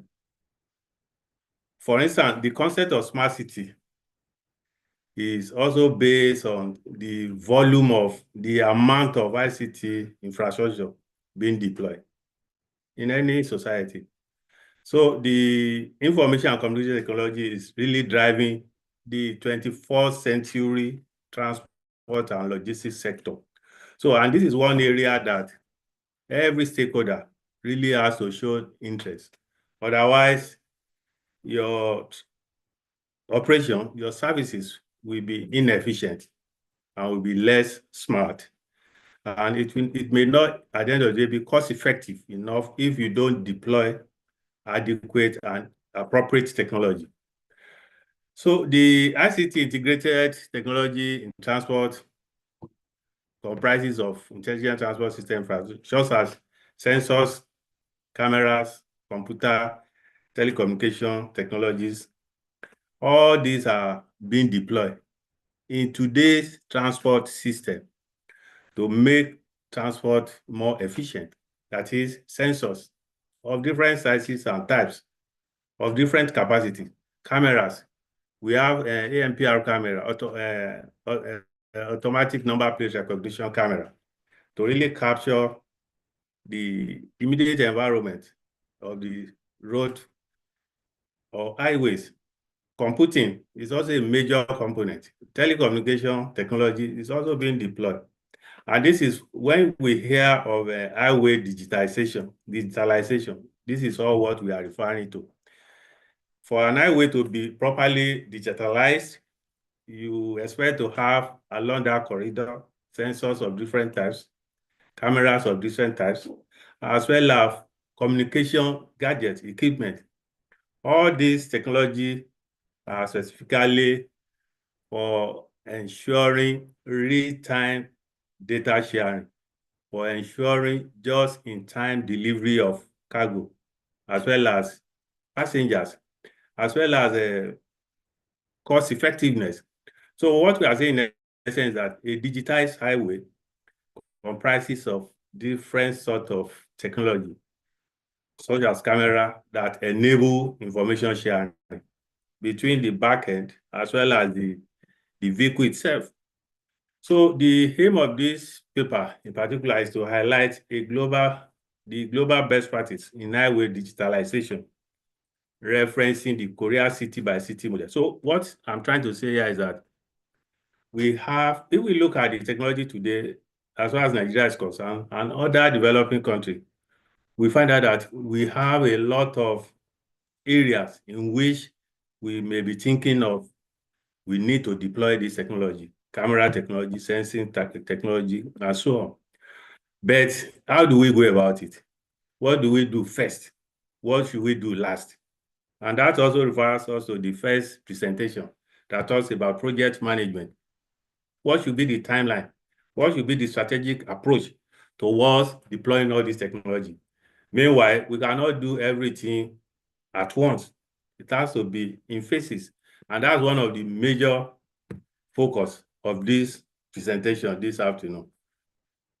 So why highway digital? Why do we need digitized infrastructure?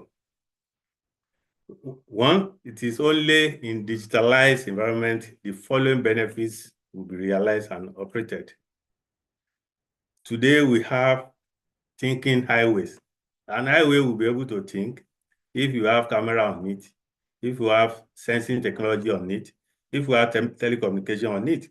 So what I mean by thinking highway or smart highway is that the highway will be able to report itself to a back-end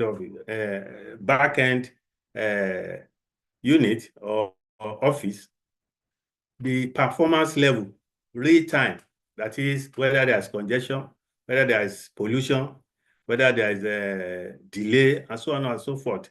So a thinking highway, a smart highway, is the highway that it has capacity to report itself to the back end for further action, so as to make it more efficient in terms of performances. So thinking highway or smart highway are expected to exchange real-time communication in the area of performances level with the traffic operation center. As it is today in Nigeria, we still don't have this type of a system. In other words, our highways are still not smart enough. So a smart highway will be able to engender vehicle-to-infrastructure communication. We will have loved to have a situation whereby a BRT bus could remotely command the traffic light at an intersection to change from red to green, so that the public transport will not be delayed at intersection at all. It's only when the bus is communicating with the traffic signal that we'll be able to say, yes, our highway is now smart, or is a thinking highway, or is now digitalized. But up till now, even including Abuja, we still don't have that type of a system. And this is the type of system the world is rapidly going into, and the technology is fast changing over time. Again, when you have on a smart highway, vehicle-to-vehicle communication possibility, whereby vehicles will be able to communicate with vehicles to one another if you are getting closer, or to even communicate with pedestrian to alert the pedestrian as well as the drivers. This will engender safety and guarantee efficiency of the highway. Again, a smart highway will enable quick response to incident and accident, because it's going to report real time to the backend. It enables autonomous vehicles operation. You cannot do truck platooning or driverless vehicle in an environment that is not highly digitized, whereby you have your ANPR camera in place, you have your different types of sensor in place, and you have your communication sensing technology in place, because the algorithm that the driverless vehicle is using is based on the initial data collected on that particular highway over a period of time, And that is why the vehicle will be able to analyze when to go left or to go right at an intersection or to drive on straight forward. So all these things are made possible because of investment in technology. So these are some of the examples of, for instance, this is more of a vehicle-to-vehicle communication. You can see the signs of the signal from one vehicle to another, if you are getting closer and so on.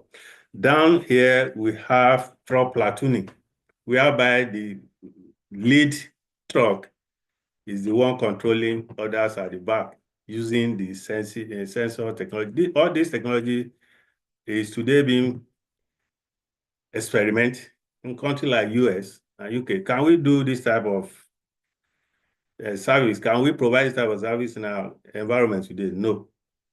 And that is why one of the reasons we should be looking towards the new projects we are handling now should be able to accommodate this type of technology in our country in such a way that we will be able, our logistics system will be able to benefit a lot in terms of prompt delivery, just in time of consignment from one point to another.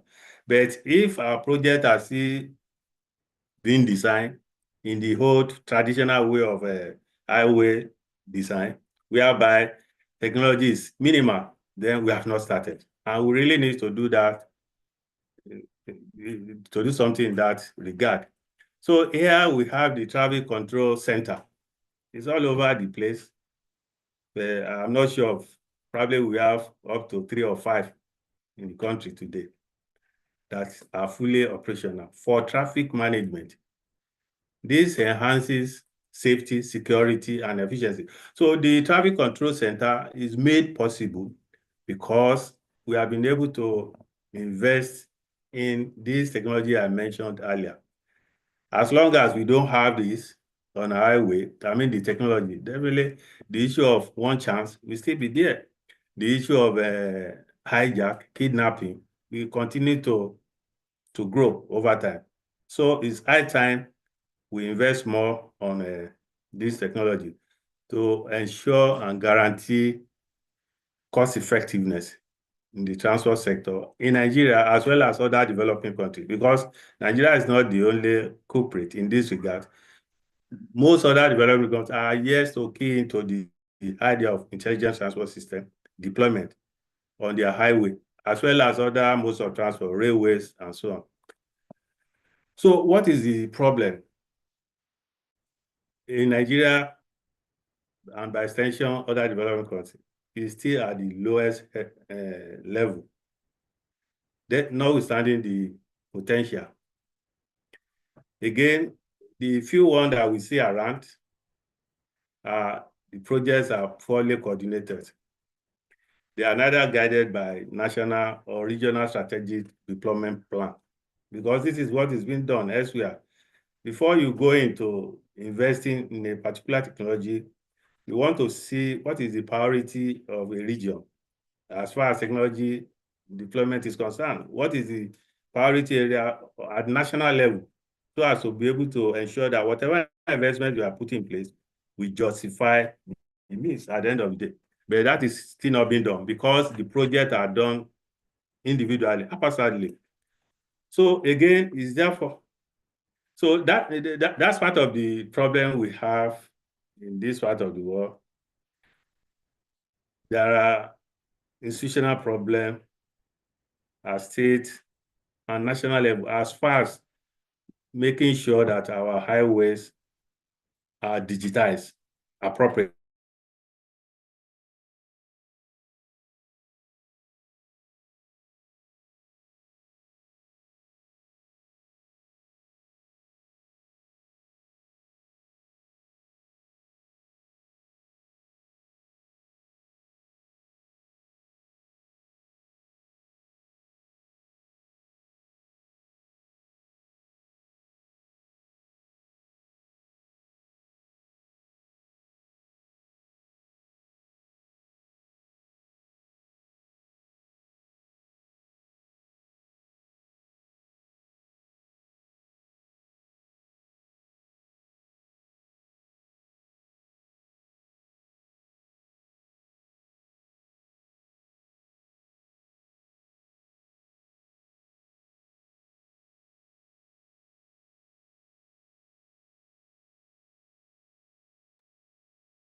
Hello. Hello, admin. Maybe I think we lost him due to network issues. It's not on at the moment. okay. He was almost rounding up. He was almost rounding up. Let me check the slide at what point he was almost rounding up. However, that is another logistics issue on technological aspects that we have from developing country that we need to start working on. The policy makers, investors should start looking at these areas. Partners should start looking at these areas where they can invest in Nigeria. Nigeria is open for investment, and things like this is an opportunity that you are seeing it directly. So it has potential, economic potential for anyone to invest in technology to improve our services here. According to him, it is not just happening in Nigeria, it is happening in the most developing country like in Africa and some other areas. But now we've seen what we have seen here. We still have South Korea city by... Hello? Okay, are you back? Yes, sorry about that. It's logistics issue. Okay, please, when next you don't hear me, kindly notify me by call. Okay, sir. So I will run over it, please. All right. Yeah, I think I'm okay somewhere around here. Your slide is not showing. Hello? Your slide is not showing now.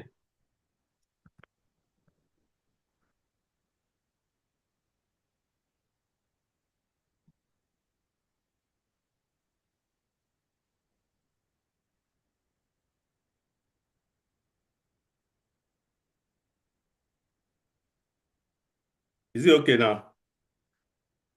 Yes, Hello? it's okay. Selected highway digital infrastructure. Okay, this is where I stop, Abi. No, it's slide 9 that you are showing now. I think I stopped here, Abi. Yes, sir. Oh, yeah. So these are some of the projects that are currently ongoing in Nigeria. There could be other ones that I may not be aware of. But what I'm saying in essence is that we are still far behind as far as deployment of this technology is concerned. So these are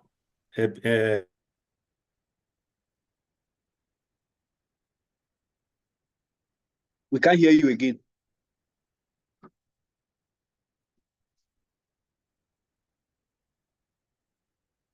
We are not hearing you again.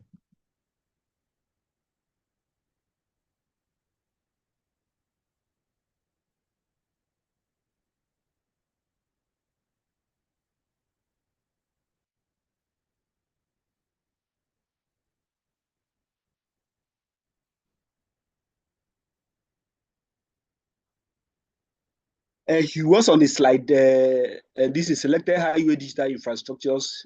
He spoke on the shortcomings in Nigeria and what should be done for country priority, speed management, axle load control, intersection management and traffic control, security safety, the real-time highway data collection and storage, pavement profile and quality management, bridge control and monitoring.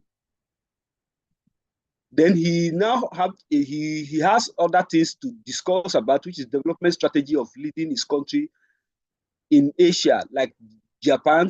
He made an example of citing example of Japan, South Korea, and Singapore, how it leads in intelligent transport system, because they view intelligent transport as one of the suite of IT applications or infrastructure that are capable of transforming their society and drive economic growth.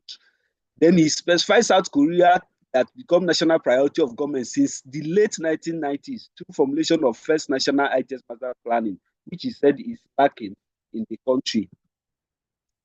Then he now discussed about South Korea city by, he has it in his document, South Korea city by city. In South Korea, how they built ITC infrastructure infrastructure on city-by-city basis, establishing the model starting 1998 with pilot with Kwachon City, followed by a 90.8 billion one, which is $75 billion MOCT investment. What he's saying in essence is that it requires a lot of investment, that a private partnership is important to come in. And he has some recommendations for Nigeria authorities. Like he talks about Nigeria in collaborations, it should collaborate with private stakeholders to put in place the following cost-effective. That is coin, design, intelligent transport system vision and mission for the country. Then draw the national ITS policy and master plan. He further suggested Nigeria and other countries, developing countries, institutionalize national ITS services and phase out ITS investment and deployment.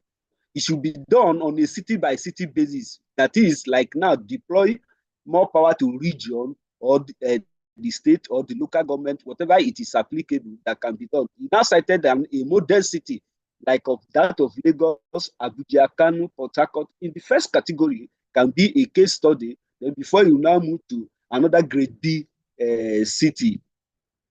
Then in his conclusion, he cited the country transport system, which will only become smart city and competitive unless ITS investment and plans are properly coordinated by the authority and private interest, that the private investor will have to be interested, but there must be an enabling environment for them to do it. And he talks about the institutional gaps in the country, that investment and management should be reversed so that you take care of that institutional gap. The stakeholder, public-private, need to ensure standard and quality of highway ITC design. So these are part of the recommendation he has. And he finally said the Korea city-by-city model is therefore recommended not only for Nigeria, but all other development countries as they transit into intelligent, smarter, and safer digital highway environment. Thank you for listening according to his slide.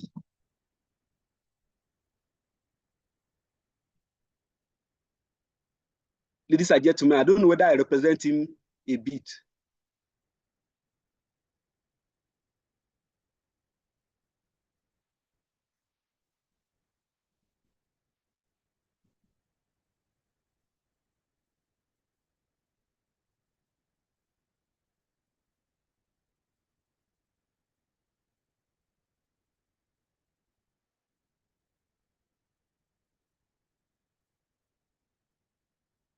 Gentlemen, I don't know whether I represent him a bit. I want comment, please, so that we can proceed. Yes, you did, yeah, you did. Okay. So probably we just dropped the slide. Yeah, you did. Thank you. All right. So our guest speaker, which has actually spoken on intelligent transport system. Ironically, we now have that the logical issue, which is technology, as an issue that has to come. Now, our speaker this time around is going to talk about what the Translog and its partnerships are doing at the moment. Then I wish to recognize Dr. Shehu Usman Gidado. He has been with us and he even made some valid comment at the time. These are Zaria transportants that are doing and shaking what we need to recognize and do. But those are people that we may not be able to recognize because we are not system. They should just pardon us. It is not intentional. Whatever hitches we have now, we are going to learn from it. Dr. Moji Dolaiwola is a leading expert in the field of rail transport and modeling, with a PhD in transportation and logistics from Malaysia University of Science and Technology. He earlier attended Lagos State University and studied management technology with a specialization in transport technology management. He holds a Master of Science degree in transport geography from the same university. He has over 10 years of experience and is currently working in the School of Transport and Logistics with over 30 articles, publications, and books of reading to his contribution to the academic advisor. He has various research interests in public transport, urban structure, road assessment, bus stops, laybys, coping with stress and the implications on road transport operators in the country. Dr. Mojid is a co-founder and vice president academy of Translog Innovation Academy, Nigeria. I hereby invite Dr. Mojid Olaiwola to give a speech of the present program that Translog Innovation Academy has and intend to have. You are welcome, sir. Thank you, moderator. I hope I'm audible enough. You can all hear me. You are, sir. Yeah, because there's something due to technicality and technical problem. I will ask the IT guy to share my slide. So I'll just talk to the slide and I will explain the courses we have in Translog. And I want to appreciate the Swiss partnership and our partnership as well in US for the collaboration that we've been getting. And as the future holds, we will continue doing our collaboration and expanding the knowledge in Nigeria and in Africa as large. So basically in Translog we run a five certificate program. And admin, move to slide 1. Yeah. So can you please take it to slide 1, please, and put it on the slideshow so that I can talk to it. So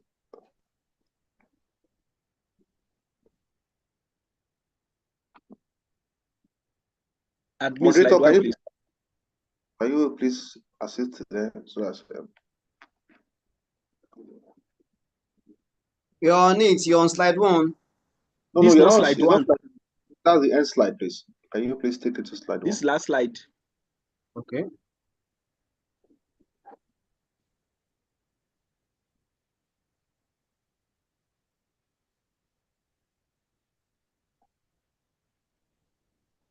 What can you see from your end now? It's just the last end of the slide. Which is thank you. Oh, okay. Let me stop sharing. I'm coming.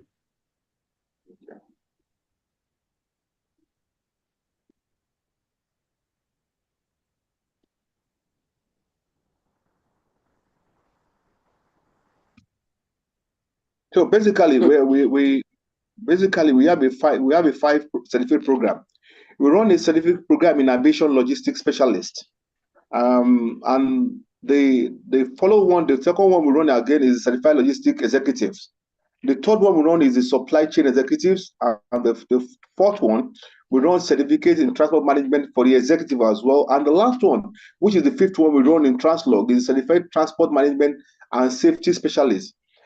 And all these courses are short courses for now, because we understand that some executive wants to run some programs. So we design this program for them to be able to participate in what Translog is trying to offer, and with partnership with CIMI, so that there can be a collaboration. And the educational requirement for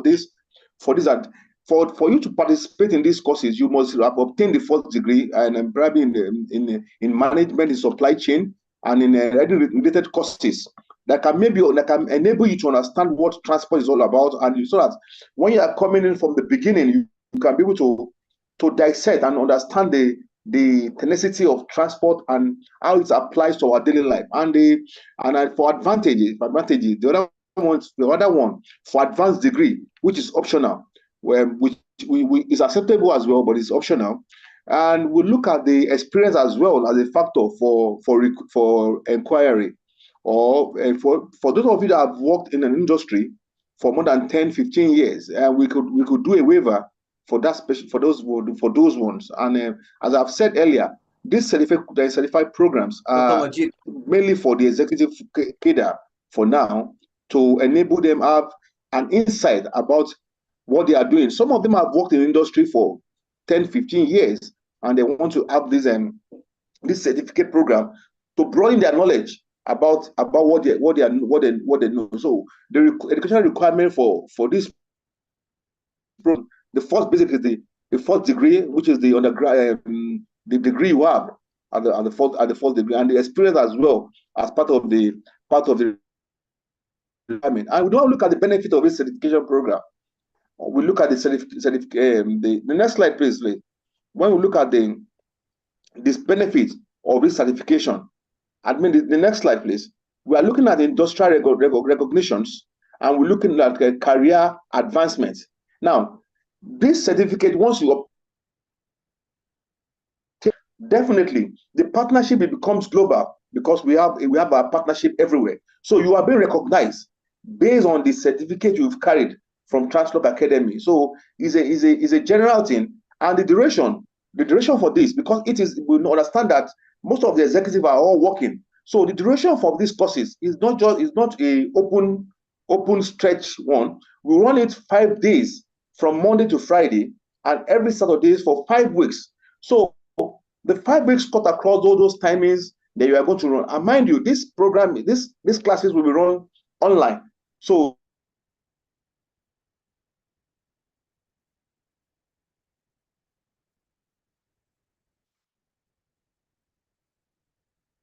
for you to visit, you can visit our website for you to know the amount you're going to pay for this program, for the program, which is going to be running, as I've said, which is going on for 5 weeks. And the certificate, the intake requirement, the orientation, and so on is all stated in the website for you to. We have info at translogacademic.org, and we have our offices in Abuja and in Lagos. And sometimes we have also we can meet us on all our media channels for us to ask any question you want to ask about the certificate program in Translog. I think with this, if you have any other question, you can put it on the email for us to respond to it, and which we can easily answer to your questions as it comes in. Thank you so much. Thank you so much. Thank you, Dr. Mojid, for the summary of what is done at Translog. This thing, we are poised to collaborate with the people and bring education, quality education, down to the doorstep of individuals in Nigeria, apart from the Nigerians in Africa. If you visit our website, you'll be able to see more and details our other programs that we have in stock. Ours is to ensure that we look for quality education that will impact into society, regulative level, the government attention, where we draw them to. We look at, we look at Translog and look at the Nigeria environment, not just Nigeria, as an African center to bring innovations and strategy that will be able to we are going to leverage on the knowledge that is available, the manpower development that will boost us, and Nigeria and other African countries will be hybridized. This is synchronized together and become economically viable, sustainable, socially and environmentally. Thank you very much. And for that one, we need anybody that has questions to throw it to the comment section. That the presenters, they are still available. They will respond to it adequately. And we still expect people to visit our site information and the form that is available. If you want certificate of participation, we'll put it there. And for those people who have the hitches of connecting, we apologize and provide alternative for you. We'll try to modify next time and improve on what has this thing. And for our partner, we are very happy for the attention. And the next on the slide, please, on the program, because we have kept people waiting at all. Oh, it's one question and answer. So, sorry, in the period of this question, I seek the indulgence of the host, the chief host and the co-host, that the management team of Federal University of Transportation, Daura, we want to have a 2-minute speech. Because I don't know whether Professor Abubakar Ahmed is still available here. If he's available, please unmute and take the stage to brief us.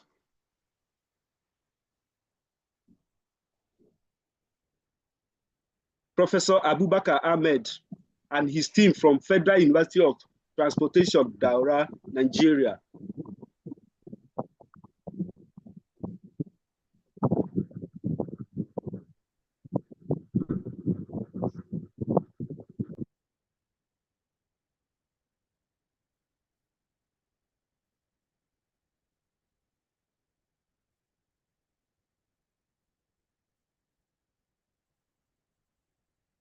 Meanwhile, the admin, can you check, did you bring some of the questions so that we'll be going, when they are ready, they'll be able to speak to us. Okay, from us. Okay. Okay, unmute him, please.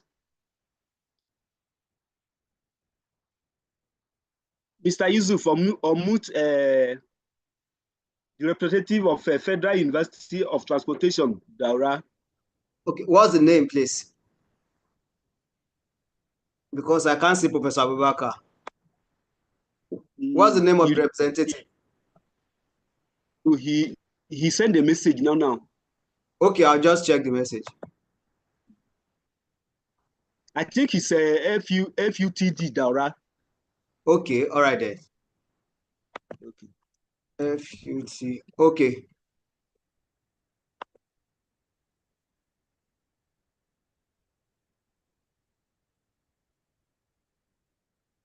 He's been asked to mute. So, yes. Thank you very much. Thank you. Can you hear me? Yes. Hello. We can hear you. We can hear you. Thank you very much, Dr. Ikini. Let me begin by congratulating the organizers of this webinar and TIA, as well as the speakers, all the speakers. In fact, as far as I'm concerned, I personally have learned a lot from this webinar. Thank God I didn't miss it. My name is Professor Ahmed Abubakar. I'm the Director of Academic Planning, Federal University of Transportation, Daura. I tried before today to encourage our colleagues in the university to join, because I expect this kind of presentations to be brought. So I don't know whether they were able to join or not, but on behalf of all of us in the university, I wish to inform you that the university is a new university that is established by the federal government of Nigeria with the sole mandate of addressing numerous problems in transportation in Nigeria. And we are all aware, we are all witnessing these problems. We know them from highway to railway to airway, all. Wherever you go in transportation, we are all experiencing problems. In terms of technology, in terms of management, everything is problem. Now, when we took off, when we are granted the permission to begin academic activity, we never envisaged the gravity of the problem until we started. And for now, the National University Commission has granted us permission to mount 14 programs, 6 of them engineering program, including highway engineering, railway engineering, civil engineering, mechatronic engineering, mechanical engineering, and civil engineering. And then there are 8 management courses or programs, which includes logistics and supply chain, transport management, railway management, and others. So we realize that the task ahead of us is overwhelming. As a university, even though it is the first of its kind in the whole of Africa, a single university that is covering all the grounds of transportation, this is the first of its kind. We have other universities or other institutes that are running some specific areas, but to have all-encompassing institution, this is the first. And now we have to agree that it is not something that we can do alone. We cannot achieve the vision or realize the vision of the university in isolation. So the university is now open for collaboration. We want to appreciate the National Nigerian Institute of Transport Technology, NITT, They have been so helpful to us. We also appreciate the aviation school, College of Aviation Zaria. They also have been helpful. And we're in the discussion with the LASU and other institutions like Maritime Academy, Okerunkoko, and so on. So any institution that is transport related, we are ready to partner with them. Or individuals.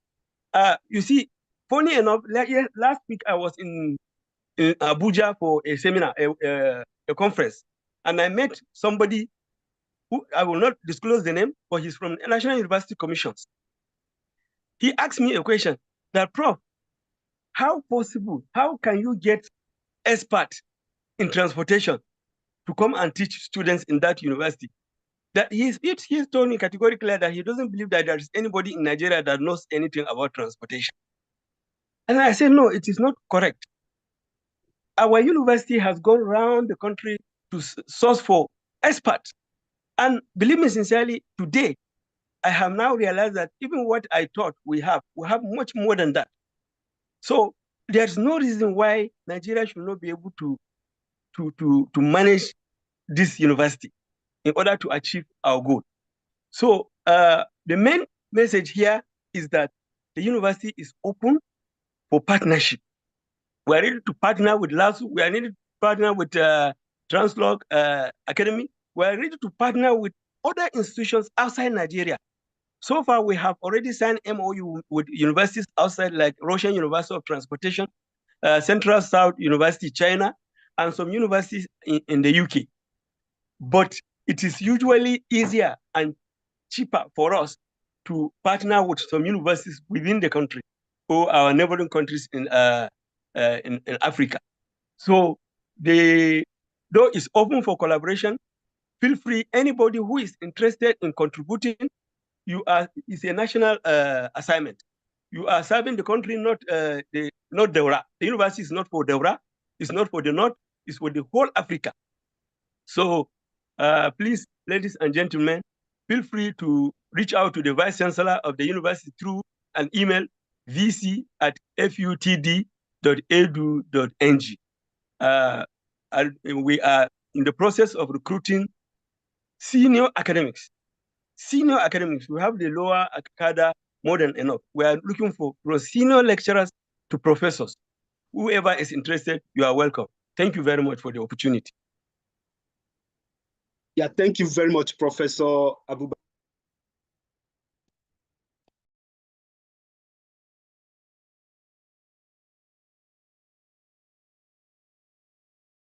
Abubakar Ahmed for the highlighting about where there's a Federal University of Transportation, and you have said that Nigerians are ready to contribute.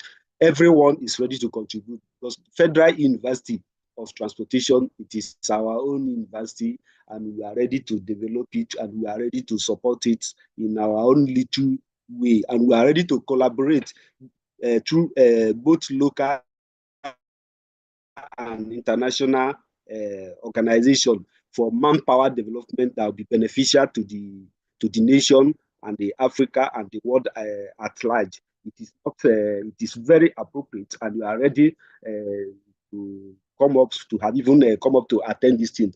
Thank you very much. You are welcome, sir. The next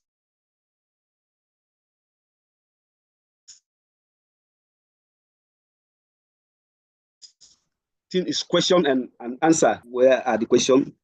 The admin, do you, from the chat room, do you have any question on answer? Because I've seen several questions here that Professor Christopher has been responding to.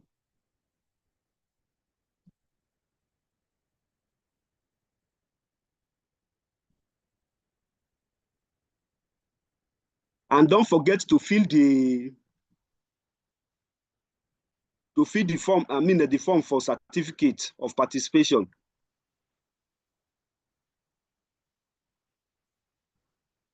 And if you have any other information, try to contact us at information@translogacademic.org.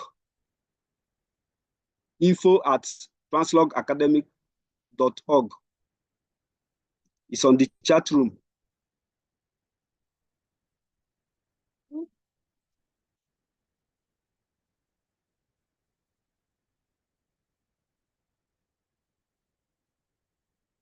Do you have any outstanding question?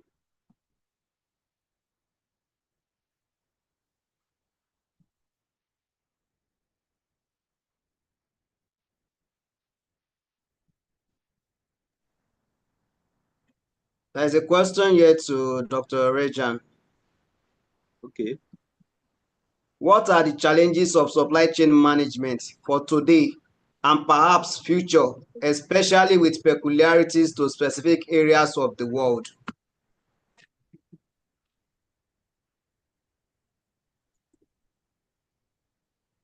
Is Dr. Rejan still available? Yes. So, can you hear me? Yes, we can hear you loud and clear, sir.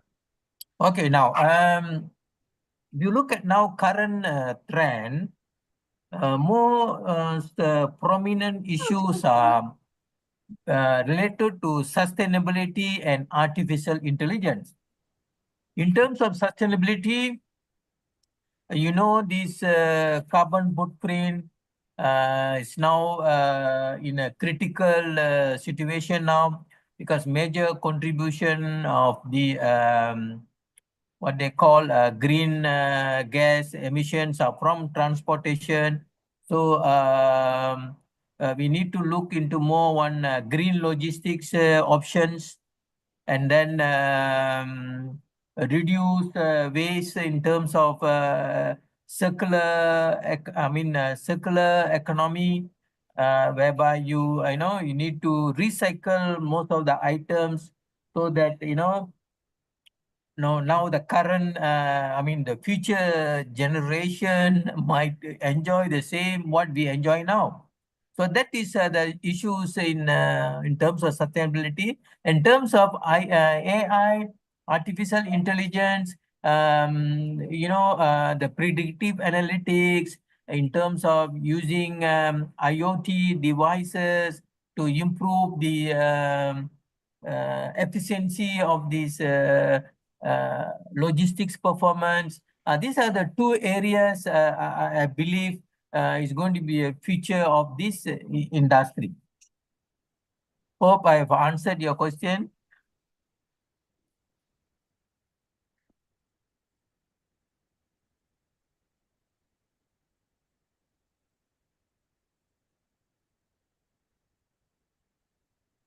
Hi, Ikeni, I have done the answer. Yes, you have, sir. Dr. Salah, please check your chats. Other questions are on your chat.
The next question is for Professor Priest, though he has left.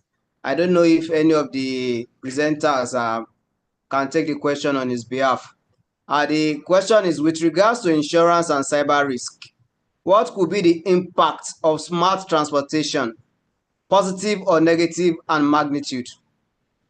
The impact of smart transportation, the positive, the negative, or the magnitude of such an impact with regards to insurance and cyber risk. I don't know if any of the presenters can do justice to that.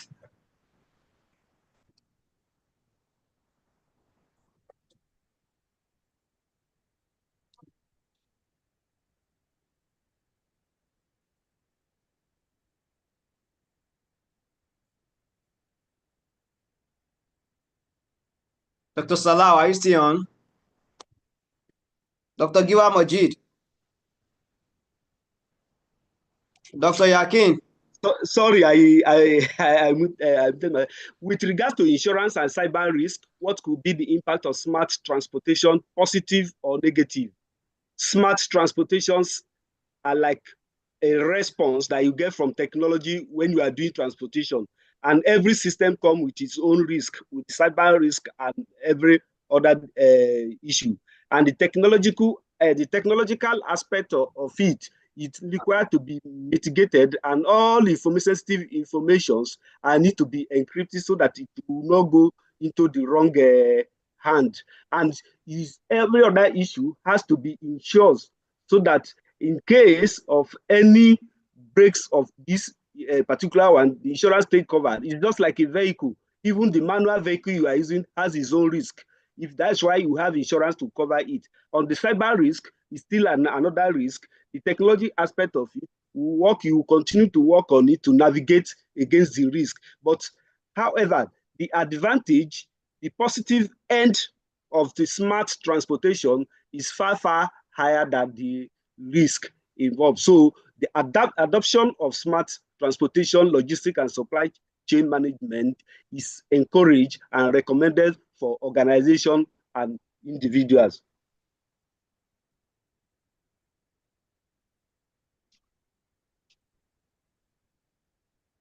Who asked that question? Mr. DBC Yusu. Okay. It's you now. Are you Mr. DBC? Mr. DBC? I'm with you, sir. I'm with you, sir. Yes. There's another question. Okay. Which other question? Which other question? Okay. I'm with you, sir. You can go on, sir. Yes, I'm looking for another question. Yes. How can virtual reality technology be utilized to simulate real-world driving scenarios, enhance driver education and training, and ultimately reduce road traffic fatalities? Okay, how can virtual reality technology?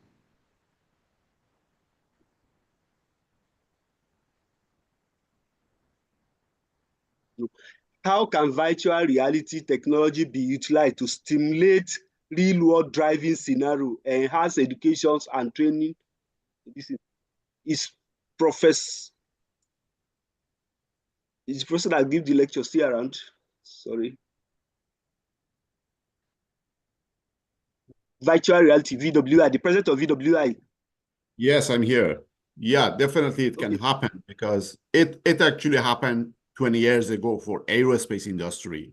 So most pilots are trained during the, using the virtual reality to be a pilot. So the same strategy can happen for this question.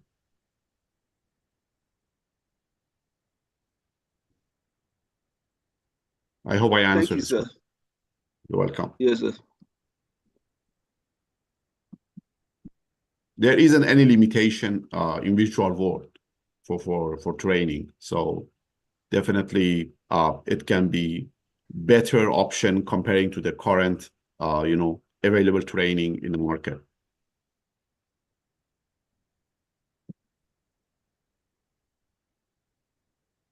Any other question?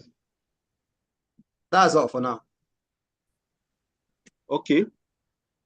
We are coming towards the end of this, but meanwhile, we need the Thanksgiving. Vote of thanks. Vote of thanks from Dr. Fatai Yakin.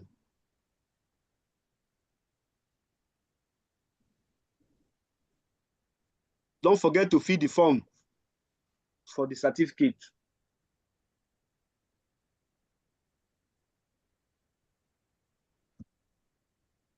Dr. Fatai.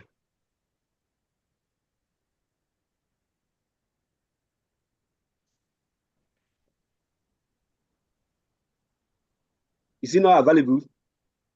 Dr. Majid. Sure. I'm not sure if he's still here. Yes, okay. I'm here. Dr. Majid is okay.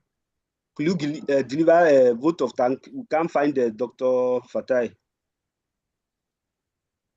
Okay, thank you so much. I want to appreciate the speakers and appreciate the moderator for handling this program very much, with timing. Okay, the president is here, so I will allow the president to go. And can you please allow the president to talk, please? Unmute the president. Let him talk.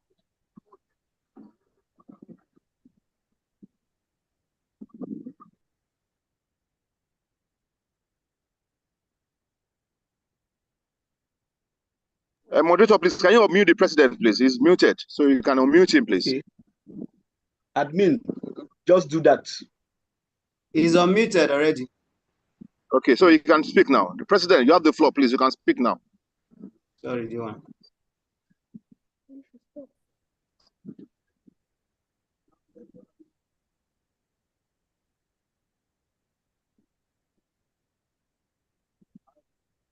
Okay, I think the president is still having issues with the technical issue. So I will appreciate.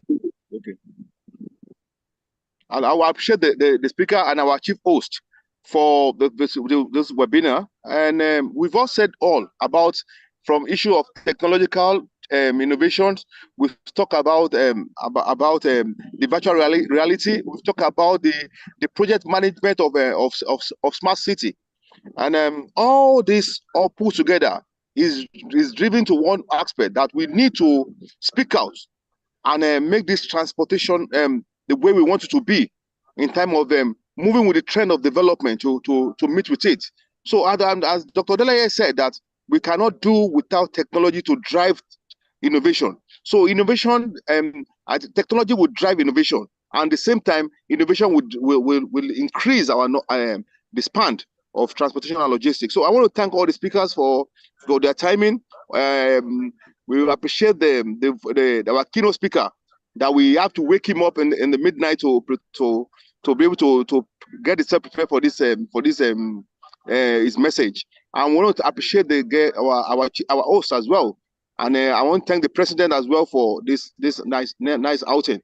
So on behalf of the president, Dr. Fatai Ekin, and the host, Professor Reza, and all the management staff of Translog, we want to say thank you so much for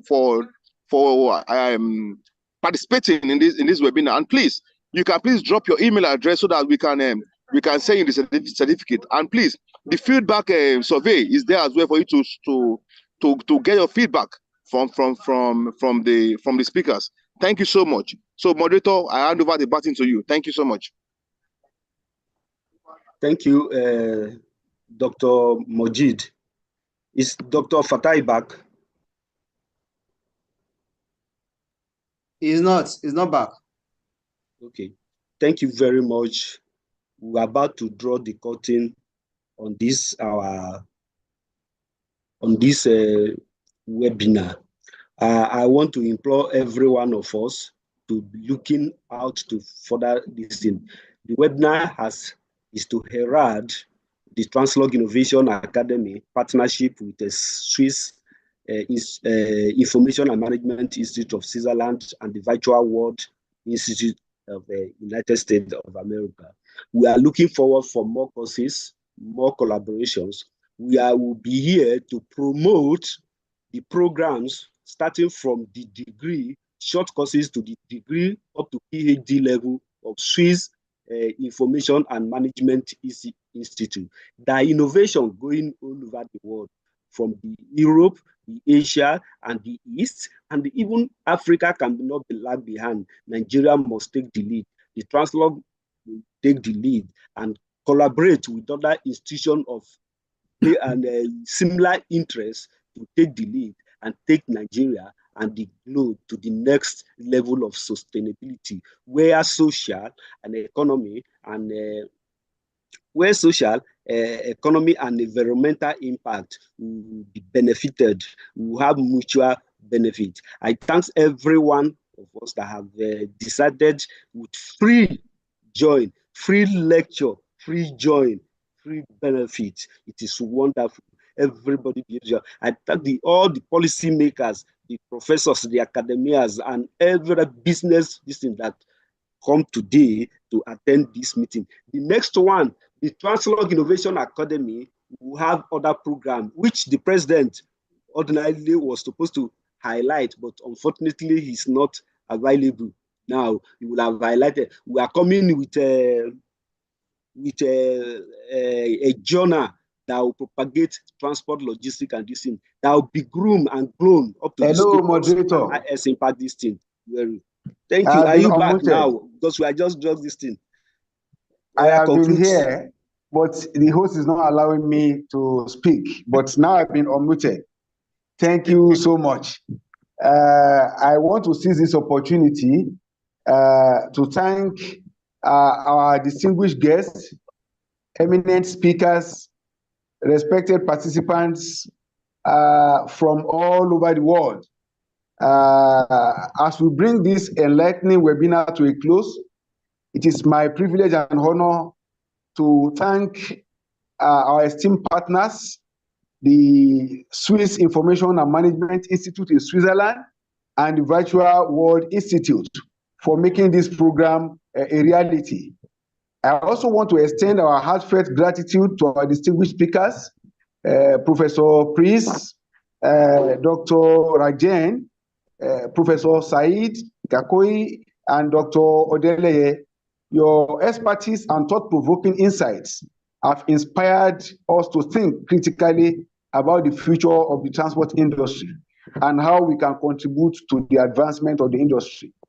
I also want to thank all the participants. Your presence and engagement today have been pivotal to the success of this event. Your active participation underscores the importance of collective effort in driving innovation and sustainability in the transport industry. I must not forget to thank my colleagues who are part of the management team of Translog, Dr. Mojid and Dr. Salau, for the effort, tireless effort in making sure that this webinar run smoothly. As we end this webinar, let us continue to engage, collaborate, and innovate. I also want to thank the management of the Federal University of Transportation in Daura for their presence and participation in this webinar. So thanks so much, everyone, for the participation. Thank you. Thank you all, and thank you all. Bye-bye. Thank you. Goodbye.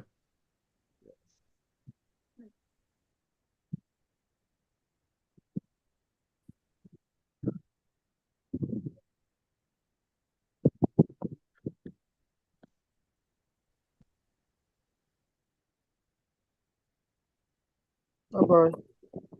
Okay, bye-bye. Bye-bye. Bye-bye, Mr. India. Thank you. Bye-bye. Thank you. Thank you. Bye. More of the webinar. Bye-bye, Oga.